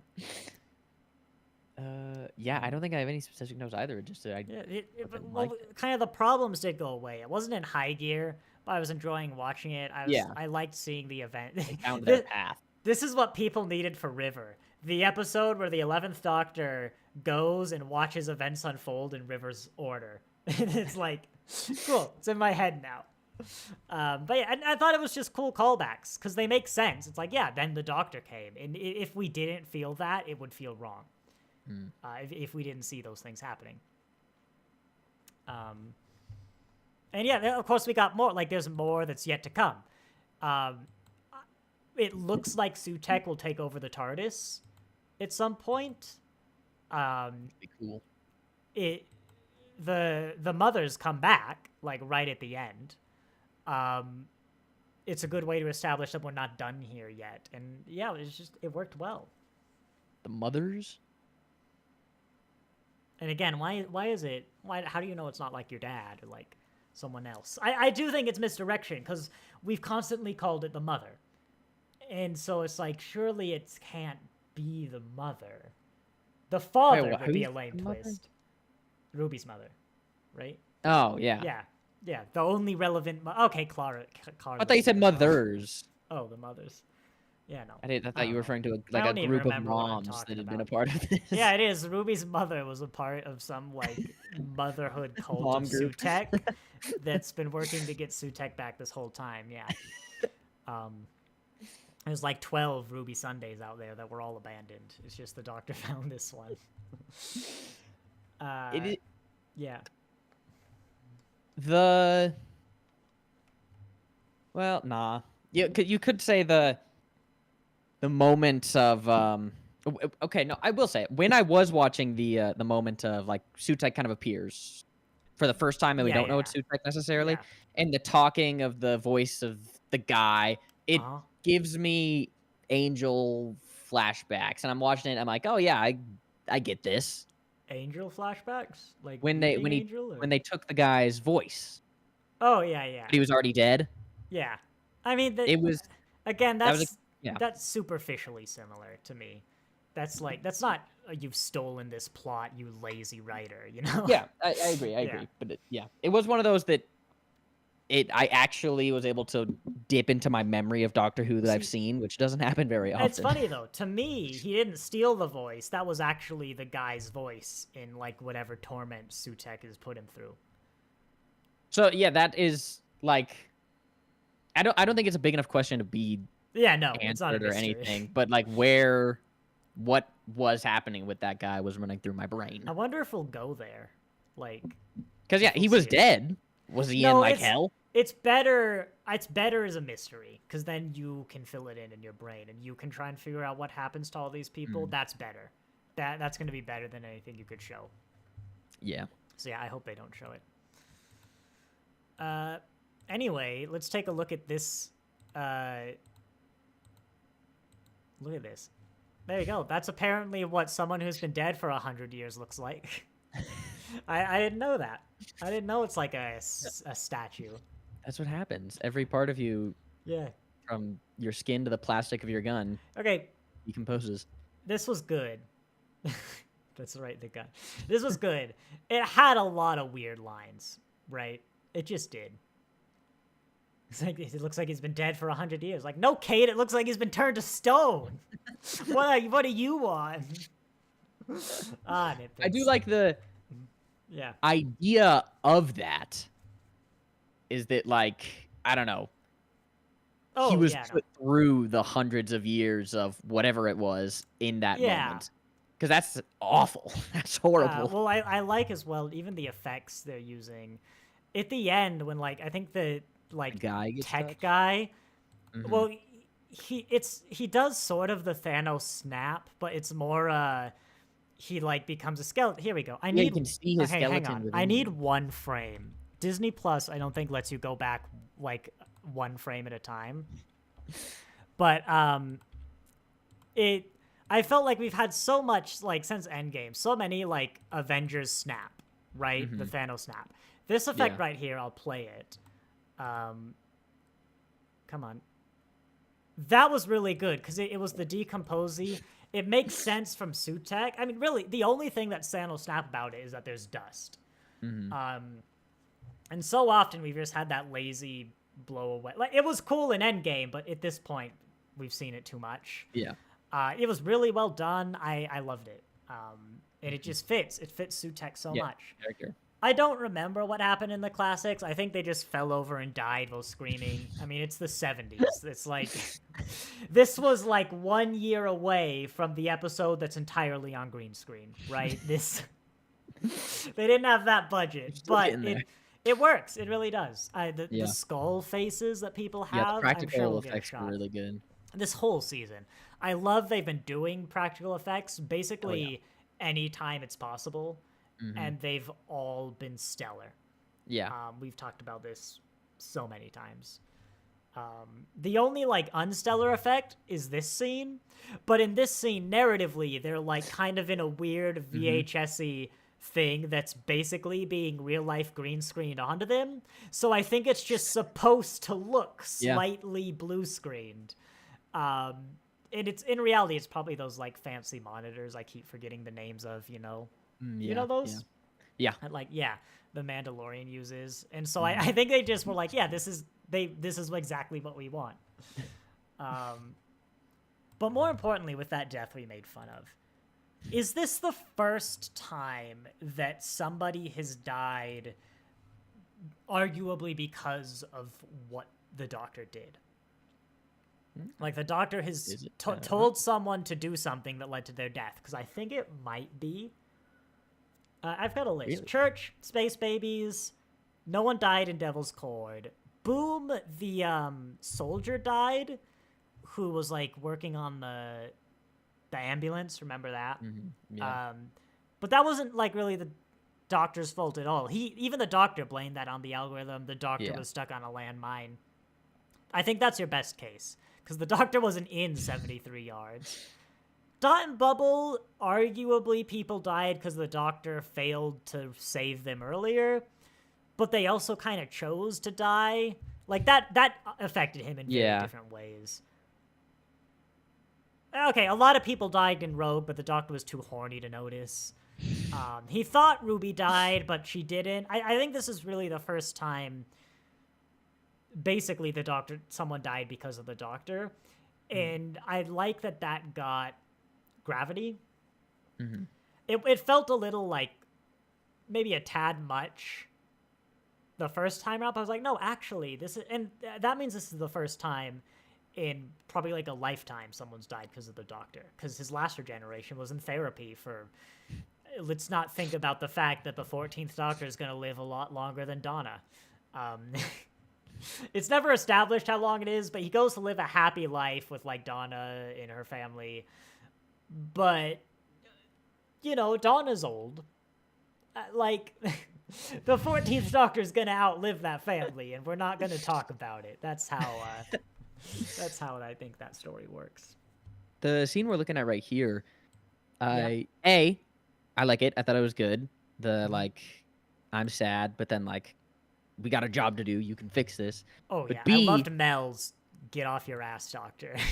Well, yeah. Is it? It's like, how consistent? I'm imagining it's consistent, but like, does that really just Mel's character summed up in a scene?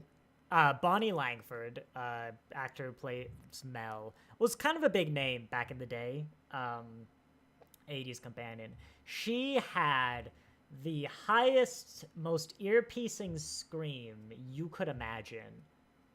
And I'm pretty sure that's why she got hired. So, Mel's character, at least in the show, practically doesn't exist. She's a computer programmer who never used her programming skills until 2 years ago. In the like extended media, she's a better character. But this almost felt like redemption. Like, Mel, we'll bring you back and we'll give you a character. You know, kind of. We'll do you well. It's not inconsistent. And, like, I wouldn't be surprised if the other... Like, okay, Mel did constantly kind of boss the Sixth Doctor around to do fitness stuff, because Mel was... It was the 80s. She was, like, into fitness.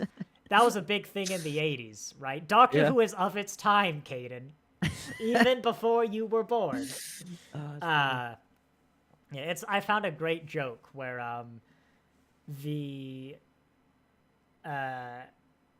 like, and it's the last episode he's in? I don't remember. Yeah, the last episode the Sixth Doctor's in, the last story, has the Doctor on like an exercise bike, and Mel is like timing him, counting him, and he like clearly doesn't want to do it. And so there's a great joke that and the Sixth Doctor who died after his sole attempt at physical exertion. And I was like, wow, so yeah, like, yeah, she has a history of bossy, but also, absolutely, when Mel did it, I was like, yeah, you know, I see that. Okay. Yeah, I liked it. Yeah, no, it was good. And it does help give Mel a stronger character. Yeah. I wonder if Mel will be in the Unit spinoff. There's an interesting thought. Because she'd do it, I'm sure. Like, well, you know, she's not gonna have bigger projects that like she'd rather do that pay more. Yeah. And she'd have time around filming. She's clearly enjoying doing Doctor Who. She's coming back for a few roles. She's been playing Mel for like 25 years on Big Finish. Like, that would be interesting. I would not mind Mel in a Unit spinoff at all. You know, we'll actually give her a character. Yeah.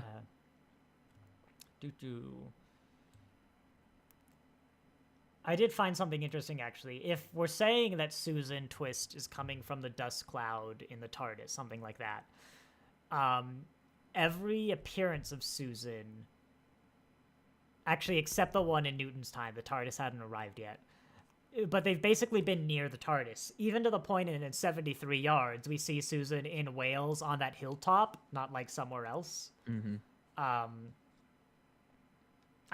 might be just more coincidence, because technically she's been in these places for like ages by the time the TARDIS shows up. But I am interested now, like, you know, why? We know what, but we don't know why. And hopefully it's satisfying. The running idea I have in my head is that, like, because we know that Sutekh wanted the Doctor to think it was family because of the line that Sutekh like first says. It's like, did you think I was something?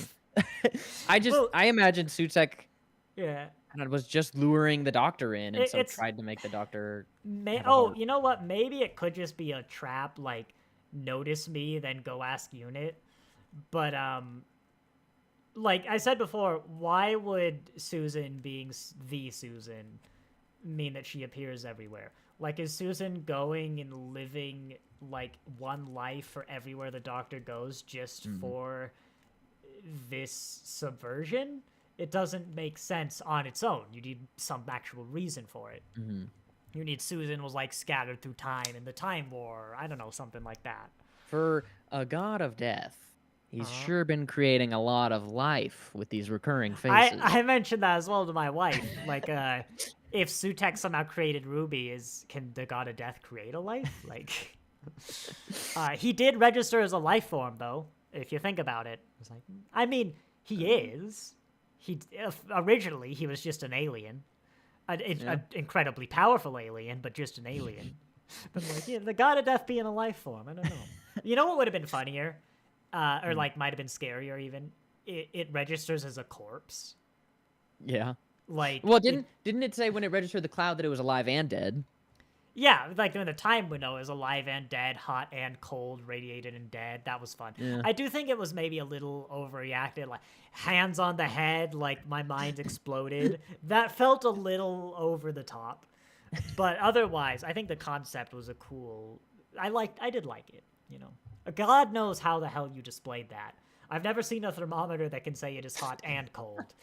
but maybe that's why he did. He's like, I don't. Yeah, Fourth dimensional it's not something thermometer. new. That's shape what broke that has it. never existed. It wasn't the analysis. It was these like double graph. He saw one graph in each eye, and it was just. Oh, I do find it hilarious that there's no crowd, and I don't know why. But when Susan's giving her speech, I do like find it. It funny. feels so like just kind of meta. Yeah. Just that slight commentary on fake people. I feel like you there usually is actually a crowd because you have like the press, and you often there's like zoom outs where you can see maybe they're all staff, but there is a crowd. Was it just like too expensive to get a crowd? I don't know. I found it funny. Well, oh, you know why there's no crowd? If there was a crowd, that's like 200 people who know that Sutekh is returning. And because this is the big scene where they say Sutekh, they have Sutekh, they show it. Like, if there's no crowd, because otherwise you couldn't hide that Sutekh was returning. Did they broadcast the man being turned to dust? Like in a trailer or something? Well, no, because they're live. Oh, yeah. Right? I wondered, like, the UN sitting there, and she's like, I told that man. I've had bad dreams. Like, could you imagine watching, like, an Apple tech presentation, and suddenly not Steve Jobs up there is like, but I told that man, I've had bad dreams. And, like, you have to imagine as well, the 5 people in the chairs is like, do we get up now? It's been, like, 2 minutes. Is it a stroke? I don't know. We can't show me on camera. Like... They either stop the broadcast or the whole world saw someone get turned to Wait dust. till you see the whole world sees the British Prime Minister assassinate the American president and nothing comes of it. Yep, season 3 of Doctor Who. It's like, yeah, you know, that's fine. If that actually happened, I'm sure that everyone would just brush it under the rug, you know. Well, actually, I guess it depends who the president is. There, you know what I'm saying? No. But I find that funny. What else? I think we've talked about a lot of this. I'm just looking at my notes. Yeah, I have $3.50, and that's just a poorly written timestamp where I hit the wrong key for something. Yeah, no, I want to get that skull mask, but I don't have any explicit notes beyond this just whole thing. Yes, it's stolen, but brilliant. There we go. Yeah, there. The close-up as well, like, that's fantastic. That might be one of the best skeletal, like, makeup things I've seen. And the eyes are great too, so like the glowy deeply eyes. Sunken. It's awful in the best ways. Like, yeah. Yeah, the hair.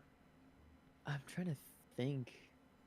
Any of the like Harbinger moments, bringing that back. Well, especially because it was like the main character of Unit. Yeah, everything was just it had its stride in the like. It started getting good kind of in the middle, and I was like, I was here for it. And then just the final 5-10 minutes were there. I want to bring my wife's reaction to Sutekh. Was who? It was like, it's very, yeah. I imagine there are some people in the audience who are like, who? And I was like, Egyptian god of death. And I was like, well, I knew it was the Egyptian god of death, but like, who is Sutekh in Doctor Who?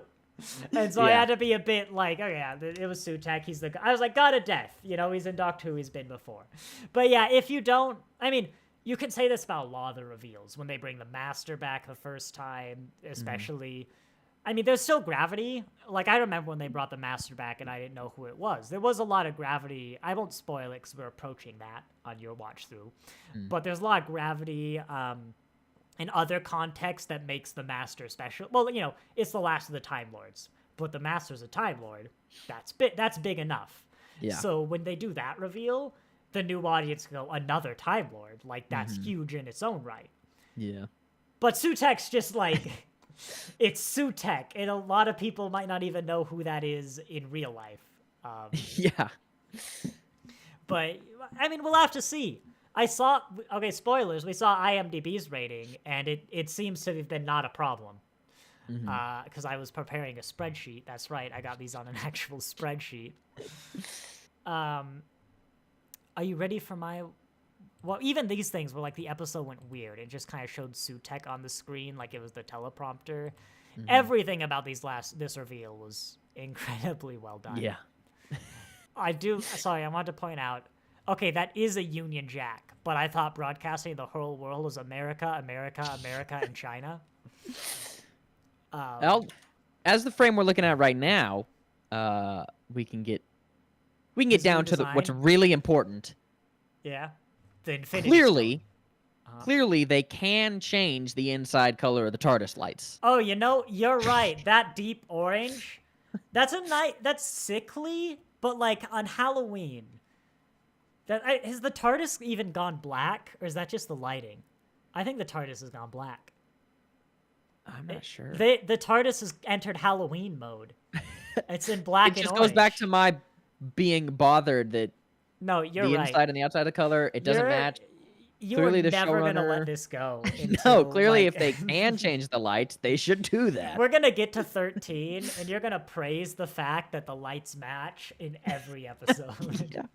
Even evil the ones TARDIS Evil TARDIS is cool. Halloween TARDIS is... Yeah. I mean, I like this design. It's, you know, it's a god. They can change shape, whatever. You don't have to be consistent. And it wouldn't work, right? If it was just like a guy in a mask. Like, that worked originally, but I think it might have not been as imposing because, you know, he's wrapped around the TARDIS here. Yeah. Like, I like this. I approve of what they did. If we see human Sutekh, though, I think it'd be cool to see the original design. Agreed. Yeah. What's like powerful god. But what's the capacity that like the TARDIS can do anything for herself? If that makes sense. Well, I mean, yeah, the TARDIS is alive, but it's not like literally the most powerful thing in all creation. There have been plenty of times where the TARDIS has been taken over, like its flight changed. Obviously, the TARDIS controls can override the TARDIS if you know what it's doing. Like, it is a slave to the controls. That's just not how the Doctor flies it. I mean, I can't think of a time that anything has literally, like, integrated itself with the TARDIS matrix. But it is possible to, you know, take over the TARDIS like this. If you want to think of Sutekh as just a pilot, you know, in that sense, because the TARDIS is a ship. Yeah. Yeah. Okay, but, makes sense. Checks out. I mean, yeah, powerful god. You know, it's... Yeah. What do you want? The god did it with magic. Well, no, I will say, I did critique Maestro for being like, I think if you're using magic on the TARDIS, it is like a kind of moment. Whenever the TARDIS gets threatened, provided you don't overdo it, which I don't think we've crossed that line yet, it's a big sign, because, you know, that's the safe space. You know, you don't go in the TARDIS. There's been like 3 times the enemy has gotten into the TARDIS, and every time it's like, oh my god. Which is why it's real funny in the 60s when the second Doctor's like, oh no, lava! We have to move the TARDIS, everybody. Yeah. Since the reveal of Sutekh's in the TARDIS, I don't think there will be an answer to this, and I don't think there's implications, but what happened to Sutekh in 73 yards? Retirement. Because I don't think I don't think there's any big thing that breaks anything, you know. But it's interesting to me you got a point. It's interesting to me that if we knew that the bad guy was going to be ingrained with the TARDIS. No, okay. Kate has the line this timeline seems to be focused on your Yeah. event or something. And I brought up at the time, remember, like, that is justification for how come everything bad that's about to happen in Doctor Who doesn't happen. So, like, the magic took over time and said, this is now the most important thing in the universe. That's where Sutekh was. Yeah. It's a weird, knowing what you were going to Yeah. do at the end of the season, it's a weird episode to include. They had the line. As much as I liked it. It'll come up on Reddit every few months for the next 50 years. It doesn't ruin anything for me, but they had a line. No, you were right. I had a moment like, oh, maybe he was he was like, well, bugger. Yeah, crap. I guess this one doesn't work. Spoiled. Yeah. Or maybe he knew that like it was gonna be reverted because he is integrated with a time machine. Well, he is the one who waits, Caden. It is on brand. Yeah, it's on brand. You ready for...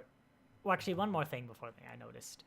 I did like this episode when he was doing that big speech, the tension build-up, was basically a checklist of not you, not that theory, not that theory, not that theory. Because the gods he names the Trickster. I mentioned before. He is a villain... from the Sarah Jane Adventures, who was actually identified as being one of the Pantheon.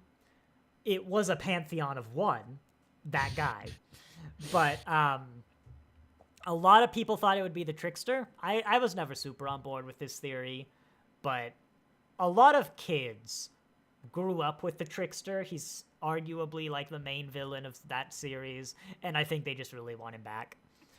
They mentioned the Mara. You remember the snake puppet, right? Yeah. So I was like, okay, it's not a fifth Doctor. At least we got him mentioned. Which, again, it's gonna feel weird when the Veil Yard is, like, next season, a season 6. But the speculation, by the way, that's not... that we have reason to believe, but it is the theory. Because then you have, like... The seasons match up with the Doctors, like we talked about before. But season 5 isn't a fifth Doctor villain. It's like, give me a Guardian and I'll be satisfied. Put a Guardian in there. But again, 5 didn't really have a villain except the Mara. You could have done the same story with, like, the Snake. And I think they said the God of Beast, but Death is more intimidating. I get it. It's not like a law. It's just a thing Russell T Davies did for writing inspiration and to pace himself. This is the rule of the land. Right. Are we ready? No, not you. Get out of here. You. Where'd my time bar go? Red alert. Okay, there we go. To be continued. Right, I gotta find it. The final shot of Ruby's mom when she's she's come back, right? Oh, there we go. Here's the makeup of the people possessed. Cool. Much simpler because it's probably going to happen to a lot of people, but still, I mean, this isn't actually Sutekh. So you got the white eyes. It's the possession. Yeah. Very well done. Here we go. I'm going to try and find it. There is a scene when Ruby's mom returns. And also, remember, the Doctor sent her to the time window and didn't explain why. Yeah. She is wearing... Don't worry, I'm waiting to get to the scene. Here we go. I want you to watch. Right down here on her chest, she's wearing some sort of blinky technical necklace. My wife actually pointed this out. Full shout-outs to my wife, who said, go back, because I thought I saw something. And she's approaching Ruby right now, right? So I think this is Ruby from the future, who the Doctor, or maybe Unit, has given her some sort of device, and, like, this is the plan to stop Sutekh, which has already been put in motion. And this is probably even why the Doctor sent Ruby to the time window, is like, I know I'm gonna do something, so go I don't know what it is yet, but go have Ruby figure out what it was for me. It's sort of like it's very, very 11th Doctor Stephen Moffat resolution. I mean, in theory, this could be I like that. Ruby, but the woman who dropped off baby Ruby isn't the mother. Like, they're different people, you know? Ruby came dressed as her mom. But she has been wearing Ruby's boots, that Ruby's been wearing the whole season. I'll say... Yeah. But shout-outs to my wife. Full credit. Absolutely, it's not going to be River Song. But okay, I agree. Yeah. That's got to be important. Yes. But it could be a normal necklace with getting a glimmer. That's what I said. But it's no, like the character necklace. Because I said, no, it's probably like a glint or a street light. But because the whole thing is tinted blue. But no, it's the very slow, pulsy. I'm fully on board with my wife on this one. Like, I mean, granted, it could be someone else. Like, it could be Kate. But again, sort of meta. If we're going with it is a woman, there's only so many people it can be. In Ruby, it's the same 73 yards logic. Like, we have no reason to believe it's Ruby, but it's also clearly Ruby. You know, because it's like that's sort of the only person it can be in the weird. I don't know why, but I've seen 1,000 episodes of television, so yeah. But yeah, full shout outs to my wife for that one. Definitely not River Song though. She's not coming down. Like, she's like, no, I know it's not River Song. I can't show my face. Ratings talk. Are we ready for that? How long have we been live? 2 hours. Yeah, we spent about 2 hours. So, okay, this one's weird. I don't have one going into this one. Well, wait. For the audience, we did talk about this ourselves. This is a two-parter. The story's not done yet. And I would like to rank this and Empire of Death on their own, because I think that's totally possible. But I recognize the Legend of Ruby, like the second part isn't irrelevant. It could not deliver on setup this has had, or it could make us realize there's setup we didn't spot. So I think we're going to rank this with a flexibility, be like, we can adjust this for part 2. And next week, I think we'll also just rank the story as a whole. So you can see, I've moved our rankings onto a spreadsheet here with a bunch of cool stats. Alex gave it an 8. Again, they can move it up and down, but just look how consistent Alex is, like 8.05. Caden and me, yeah. And then we can look at all these fun stats down here.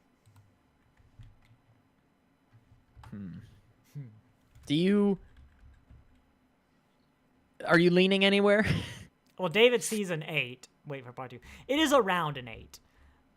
The thing is, it's gone down because, as I said, it's sort of a single-use episode. You can kind of only watch it once, and then that tension isn't there. But it's great tension. Again, loses points for that first part, being kind of too cramped, having to introduce too many people, too slow. But then I was enjoying... It's probably a little more than an 8. But again, I might be happy just saying 8, and then we'll bump it up or down depending on what the next episode does. Like, I might even be tempted to go a little higher, like slightly into the 8 points. I'm thinking... Yeah, I'm thinking an 8 point. I'm feeling a 3 right now. 8.3, yeah. 8.2, maybe an 8.4. I think. No, not 8.4. 8.35. I want to remember how good it was. Every time I know, it's like, that one's too low. Like, 8.3, is that too low? It's like 8.4. That's too high. It's not an 8.5. Yeah. It's not the second best episode in the season. Just looking at me. Because I have the 10, and then an 8.3. But is it? I mean, it was real tense. Okay, better than Space Babies. Again, this is the problem. Was it better than Devil's Cord? I don't know. That was 6 weeks ago. Like, I think it might have been. It didn't have the fourth wall stuff. I didn't really 7.9. I'm gonna trust past me on that one.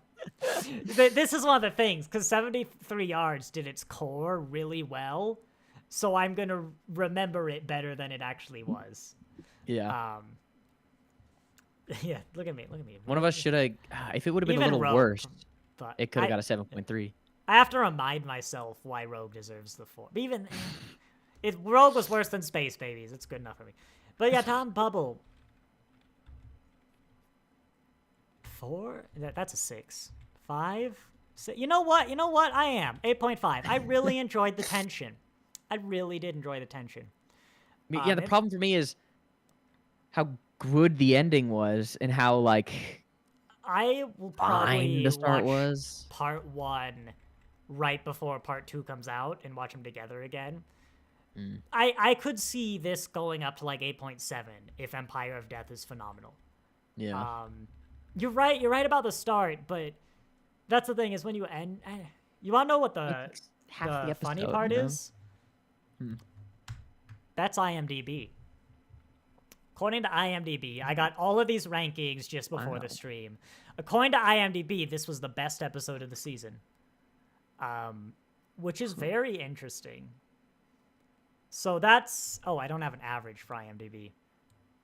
I could see it having the best moment being right in that middle of that reveal. Think about this as well, right? You have just watched the episode. You're the kind of person who goes and ranks it on IMDb. You've probably done it right after watching the episode. Oh, actually, what is it ranked after the second part? I want to know that one. I want to see if this changes. I mean, we'll only be reviewing it like an hour after Empire of Death. But, oh, yes, I should save this. Who Dis Excel. Yes, my notes folder is named Who Dis, is in Doctor Who Disney. I did not come up with the joke. Look at this. You just go down. So, yeah, Alex has consistently enjoyed this season more than us. They have been a very consistent 8. Well, you're a little lower. You're like a mid-C. I'm lower than you. But we're both below 7.5. So we're averaging. And yeah, IMDb says 7.2. That's a little low, but, I mean, yeah. Devil's Court is bringing it down. Here we go. If we remove the 2 bad episodes, that's better. I'm still low. I'm still low, but yeah. If That's even Rogue is pulling you down. Oh yeah, Rogue is pulling. If we remove the like bad ones, yeah. Oh, you shut up. Oh man, I do shut up. That 4. Yeah, I mean, I really did shoot up. That was a little unfair of me. You know, I'm gonna remove Rogue, and you remove those. I still feel like the whole season, this is definitely a case of the sum greater than the sum of its parts. Because this season is better than a low C so far. Yeah. Like, this season is in 8. It's 8 point. I'd give it a fair 8 right now. Well, we haven't seen the finale, you know, that could really... For now. I mean, yeah, if... And I keep saying it's like you give me a bunch of 8s, because it really does feel like it. But honestly, for me, I've had a 4, a 5, and a 7. And like 3... Again, Boom doesn't deserve that 10. But, you know, it's not far off. Again, I like these. I think every one of these... Every one of the averages I'm happy with. I deleted my own Rogue. Okay, Rogue was not an 8.63, I'm being honest. But, yeah, it's... every time I'm like, was Rogue that bad? I'm like, oh yeah, the plot didn't make sense. The romance didn't make sense. It wasn't good. It ended on a dumb... They didn't have to die. Yeah, I don't know. This makes it look like I hate this season, but I really am enjoying it. Oh, good. We lost Space Babies. There we go. But I do kind of like how, coincidentally, they're all going down. And you know what? I like that my wife is just happy to be here. Yeah, I wish I had that. I do. I wish I could you had just a be wife like, who's happy to be here. I wish I could just like watch Dot and Bubble and be like, that was so good. You gave Don Bubble an 8.5. That is an above average episode. Oh, equals Max. That's right. I am a certified Excel expert. Unfortunately, this isn't Excel. That wasn't a joke. I am actually a certified Microsoft Excel expert. exists? Yes, Certified. How do you I get your did it in high certification? school. There's a little course you take. And once I became an expert in all those stuff, the world started using the Google like docs and sheets and things that were all worse. So here's other ones. I have the highest Max score, and but Boom mix. doesn't deserve that. Oh, hang on. Cleaning up. Boop, We're looking at boop, boop, boop. maxes and mixes here, Nathan. Yeah, we are. What's wrong with There that? we go. Just putting it out I mean, we're all pretty, honestly, again, that 10 should be lower, but we're all pretty consistent on like our max. Mm-hmm. Our best average was, this sounds good. Like on average, the best episode is an 8.73. And yeah, no, I like this. Like then this makes sense. We like Doctor Who better than the average and IMDb. This is what it really should feel like. And yeah, naturally, I hated an episode the most. Yeah. Caden was somewhere in the middle, and Alex is just happy to be here. Yep. Okay, like most days, out. I hear about how Boom would be ranked higher if it was literally after every episode. Like every time, Alex is like, I would rank Boom higher if it was after this one, and this one, and this one. Alex would probably rank it higher if it was in between these two. Yeah, that on average, the worst episode is like a mid-5. That's where it should be, really. In order to get below that, you either have to have a season written by Chris Chibnall, or you have to really mess up your morality. Same thing, though, so you know. And IMDb, yeah, is a little less forgiving. Honestly, I like... Ignore all of these. Just look down here. This really paints the picture. And honestly, let's not rank the season. Let's just put this graph up. This is how we rank the season. When you came to watch a Doctor Who review, did you expect that 2.5 hours into the stream we'd have like Open Office Calc opened and just so Give them what they didn't know they needed. Any other number if you want up here, we'll go ahead and do that. God knows how we're gonna calculate all of that when we're considering these separately and together. But yeah, no, Doctor Who's in a healthy place. That's what this graph says. You know, you're gonna have one. In any season, even season 1 has got like a, you know, I don't think it's got a 4, but it's got the long game. It's not great, but you know, Doctor's in a good place. And then hopefully, you know, we don't do this. What we want is this. What we're gonna get is like 888. You know, that's that's what we're gonna get. You know, maybe 777. 11s. 11s across the board. I think I think I'm banning anything that's not 1 to 10. Which is funny because usually I do something along the lines of this. Yeah. And those are the most accurate ones. On a scale of 1 to 10, I say it's... Because it's so weird we end up doing this, especially for like half an hour after every review. Because this is so not me. I am so not on a scale of 1 to 10. Yeah. But like here, we were like, wouldn't it be fun to kind of give these numbers? Because again, all of this is meaningless. Every one of these numbers is meaningless. Space Babies, we gave 5, so it would be a basis of comparison. Yeah. Alex is just here to have a good time. So this is why these are all just like relative to each other, and beyond that, they're meaningless. Yeah. But somehow we got good data out of it when we go and like average everything out. That's the funny thing. If we had given any other episode like say we gave Church Ruby Road a 5 and we said that's our baseline, I think even if we had like that would change every other number, I feel like. If we gave Church a 5, then all of these would be much harder because we wanted room to play. Like we don't need 5 points of bad. We could have said Space Babies is a 3 and that would have been appropriate just to say 3 is your midpoint. But, you know, 5 makes sense as you didn't do anything particularly good or bad. In reality, I feel 8 is a basic episode. An 8 is you were good, but in order to get higher than, like, 8.0, you need something. And in order to fall below, you need to fail at something. Which is why 73 yards is a 7.9.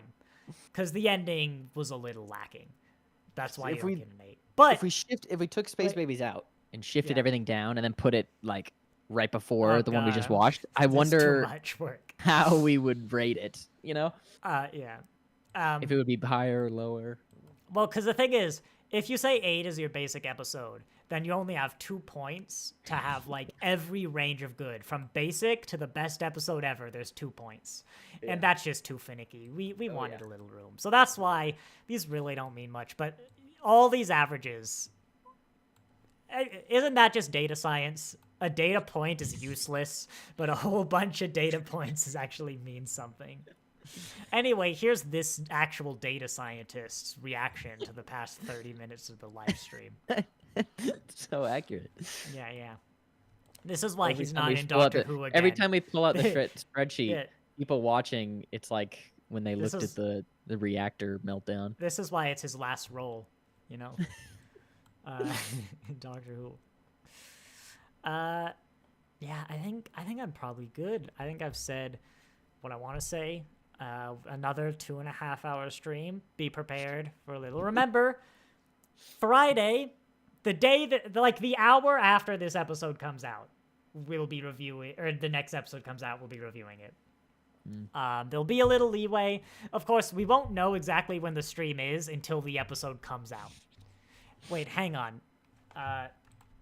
List of Doctor, because they actually do announce the runtime early, don't they?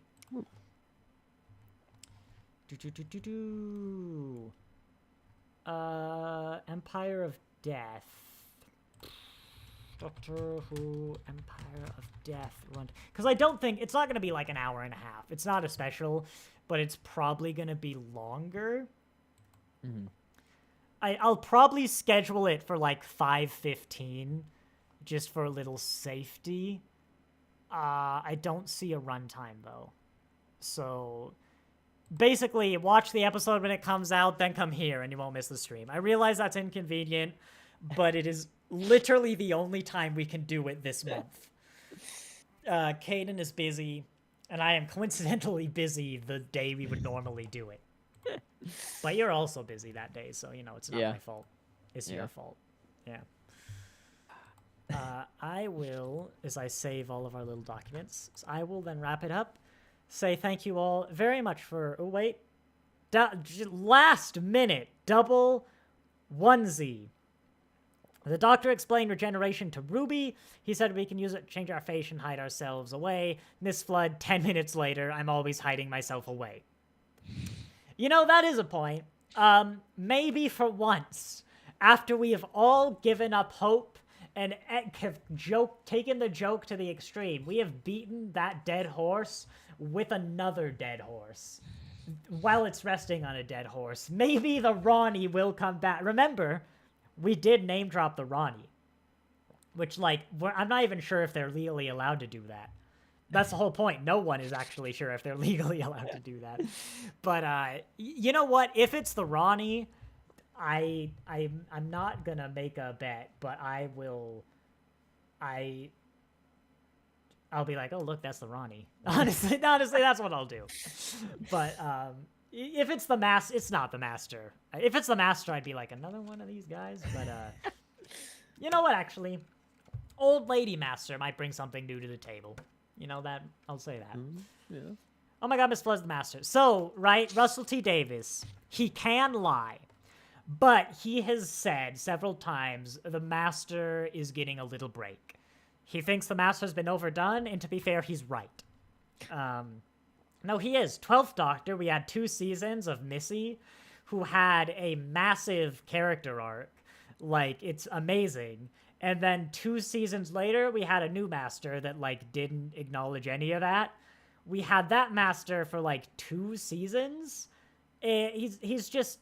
He needs a bit of a rest. Like, the master's kind of been an every other Doctor sort of thing until recently. Like, 10 met the master, but 11 didn't. I guess that's one example. But, yeah, no, I think the master needs a bit of a break, but I guess if you can do something interesting then it's gonna be interesting. But if it is a Time Lord, it'd be the Ronnie, I think. Because everyone's wanted them back for ages. The only reason they're not back is legal things we've been over before. I was about to end the stream. I'm not going to go over them now. We don't know who owns the Ronnie. Literally nobody does. I will go over it. So the risk is if you use the Ronnie, someone might sue.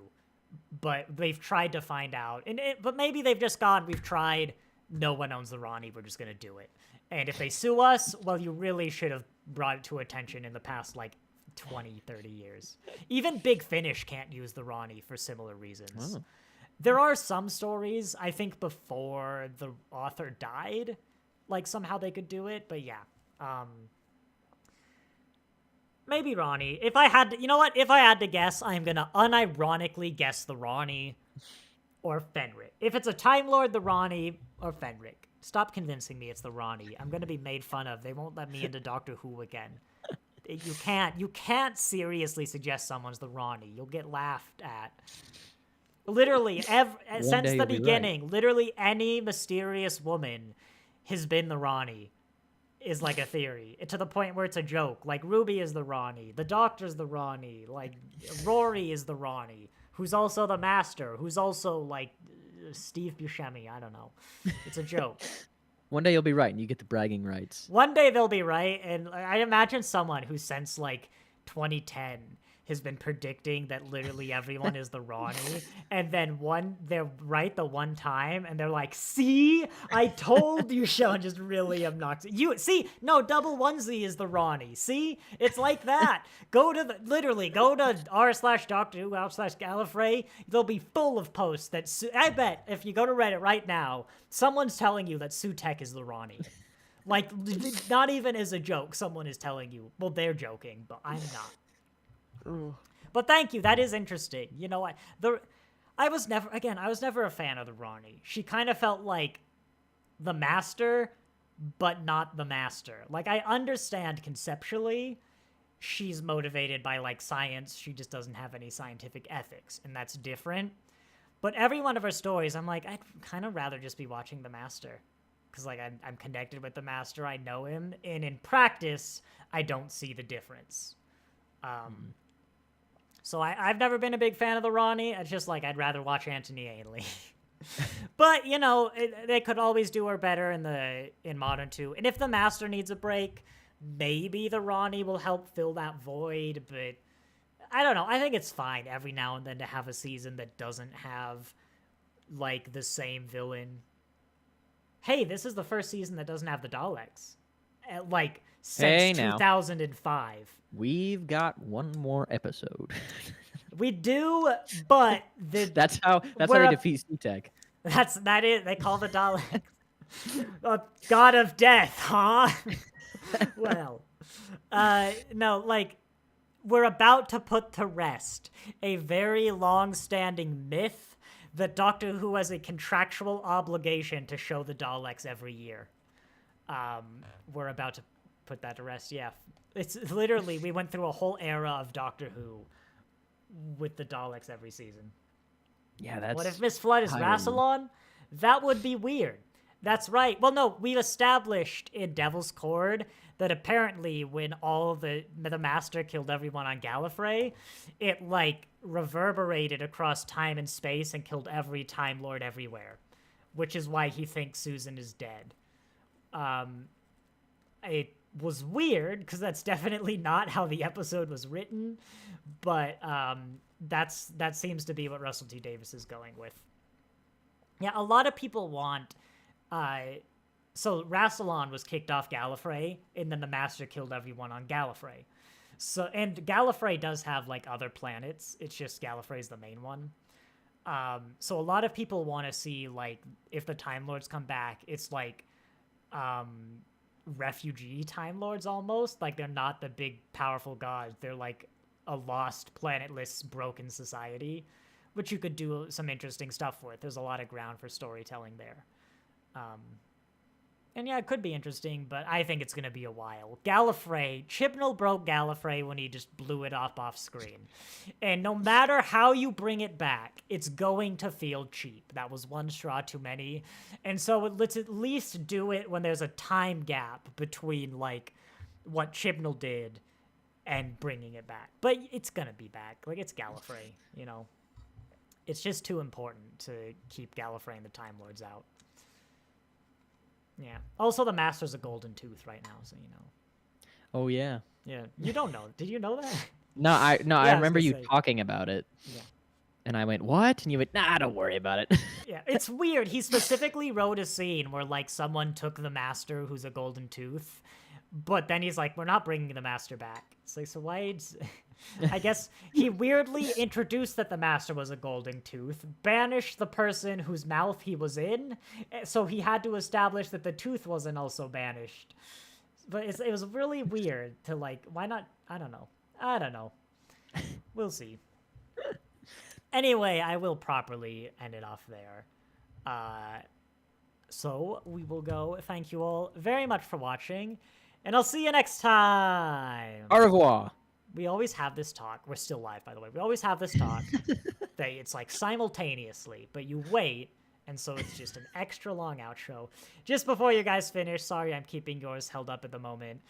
Does it annoy you that Shooty's Gadwa doesn't really have a costume yet? Thank you! We're not ending the stream. Caden, something very important I had to bring up. First off, no. I like the Third Doctor's changing. Maybe he could do with more of a distinct silhouette, but no. Like, he very much has a look. Like, we have the looks, like this one in my thumbnail here, or the brown suit, where if you want to be the 15th Doctor, it's obvious. But his outfit in this episode... Thank you, Onesie. Any comments on his very sexy outfit this episode? There we go. Skin-tight jeans, black leather. I like it. Never stood out to me too hard. It's interesting. not as lavish as some of the other ones. It's not the Doctor, but it is something this character would wear. Yeah. Right? So, on principle, I'm against, like, the leather. Same with 9. I'm against the leather. For the fact that it feels weird when the Doctor isn't vegan. Another reason that 12 gets some points off. Like, it feels weird that the Doctor would be like, yes, the dead skin of a cow. That's what I want. So I've never liked it on 8, 9, Ward, like, just no. Technically, you can make fake leather. I mean, I'm a vegan, and I have shoes that look like they're made out of leather. But still, I don't know, it's never gelled with me. It's never felt particularly Doctor. This feels kind of biker. Maybe it's the skin-tight jeans, but it really does feel like Shooty's at home in this outfit. Yeah, I'm kind of... Okay, another complaint. I think since David Tennant... you could also blame Eccleston. We've been veering intentionally away from the Doctor having a costume. Because, like, you know, we're long gone are the days of Rainbow Coat and, like, Celery Man. You know, he doesn't have a costume. But I think we've leaned too much into... The actors have all wanted people to cosplay the Doctor easily. So they've gone more and more into just wearing clothes. To the point where the 12th Doctor... literally just has, like, a sweatshirt. We'll talk about 12. But the 12th Doctor has outfits. Like, this is literally just something you'd go out and wear. He has super casual outfits. Of course, they're showing me all the suits. Where it's literally just like a t-shirt. It works for 12 because he has the suits. And they always keep his casual clothes this same black, very similar vibes and layerings. Hoodie? Yeah, look at this one in the middle. Like, even then, he has one that's just, there we go, the sweatshirt. It's like he's just wearing clothes. These are just normal people clothes. And narratively, there are reasons. But, I want more like Tom Baker or the Third Doctor, where they don't have a uniform, but like Fourth Doctor has the scarf and the hat, and he has a silhouette. Fourth Doctor, he's got a silhouette that even when his clothes change, and it's more than just a color swap a lot. He's got his like Talons of Wing Chiang outfit where he doesn't even have the scarf, I don't think. Yeah, that's right. The Fourth Doctor doesn't always wear the scarf, but that's a small image. It still looks like the Fourth Doctor, you know, because he's just got that silhouette and those layerings, and yeah, he's not wearing a scarf, and that's the Fourth Doctor. And the Third Doctor always wear the same sort of things. You know, he's got his very fancy shirts. Yeah. They're clearly come from the same wardrobe. And like, it's not too hard to dress like the Third Doctor. You know, you'll have to spend a bit of money. You're a cosplayer. You have to spend some money anyway, even for like a low budget thing. But I think we've just gone too far for a lot of the Doctors where it's like, I want them to have a style. I know a lot of people feel the opposite. Like, a lot of people, Shooty is the gold standard. Because he's like, the Doctor's a person. He doesn't need an outfit. He wears clothes. They'll even be like, it's a bit weird that David Tennant wears, like, owns 2 outfits, apparently. Actually, no, I liked Jodie. I like the 13th Doctor. Ooh, speaking of outfits, there's my sketch for the 14th Doctor. That shows you how far in advance we get those done. The pencil art sketch for the next thumbnail art. Yeah. Like, some of these, I don't know. It's working. Like, I'm happy we have the one I've used for the thumbnail and a few others that are just, that's the Doctor. But no, it's interesting. I like the flexibility when going into, like, the different past episodes. The Victorian was really good. The Beatles one was really good. But when it comes to a normal setting like this, if there was a one to fall back on, I kind of like that. Like a mix. Yeah. You know? I thought we'd get more of like a standard outfit, but he really is one every. Like that one with the brown suit and like orange shirt that was the first picture they released is literally Dot and Bubble, and that's he wore it with a cowboy hat for 5 seconds in church, and like those are the only times we've seen that outfit. He looks great in the Skin Times Jace. Oh yeah, no, he does. Like it's very him. It's not the Doctor, but it is 15. It's very weird, right? Like the hoodie sucks so bad, but nothing will ever defeat Red Velvet Coat Capaldi. Oh, I was about to say if I was in charge, I'd probably do something like Capaldi, where as much as I use him as the example of too casual, because it was so consistent with his more formal outfits, and again, there's narrative purpose for him dressing like that. It'd probably be that where you have a bunch of the different colors. Like he probably does wear like a different thing every episode, but you basically don't notice. I wear like I used to wear a sweatshirt like every day. I still pretty much do, but literally like the same sweatshirt just in different colors. And I'd usually wear them for like a week at school, and I change them out on the weekends. I knew a guy in high school who thought I only ever wore one sweatshirt. And it was like one of the last weeks of senior year. He's like, you change your sweatshirt. I'm like, yeah, I do every week. And he wouldn't believe me. And so next week when I brought back like the green, vibrant green one, it's like, see? Because it literally was the same sweatshirt just in different colors. You know, it's like the cartoon character thing. And that's kind of what I do is like you almost don't even realize he's wearing different things, but he is, because it's just he's got the style. I think we've established something like that. And you'd have like the Fourth Doctor's Talons of Wing Chiang. You'd have, I guess, Capaldi's Red Velvet is in silhouette very similar, but in color very different. You'd have a Third Doctor, you know, you can throw a lot of color. But those are the ones I like. 3, 11, who, you know, across his seasons has a lot of looks. 12, 4, like those. I want changing outfits with a very consistent silhouette or style. And it's not like I don't like what Shooty has, but I would appreciate something grounded. I guess you could argue that's Yeah. the rings and the necklace. Like, he's still wearing the necklace, but that's a little... I would like one bit higher. Like, I don't know. Yeah.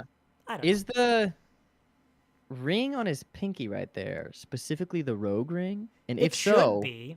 was that not there before? Is that consistent? He hasn't been wearing it before, I can tell you that much. Can I give this, like, a shot on my other monitor? Yes, I have that shot. I mean, he's not putting it on, but there's the shot. There we go. Pinky finger on the left hand, pinky finger on the left hand. I think that's the same ring. Like, it's far away, but I'm pretty sure he wears it forever. Yeah. It looks like the same shape. I could see the little yellow I'm thing. thinking it is, yeah. Cool. Yeah, no, but I yeah, like that. that's good.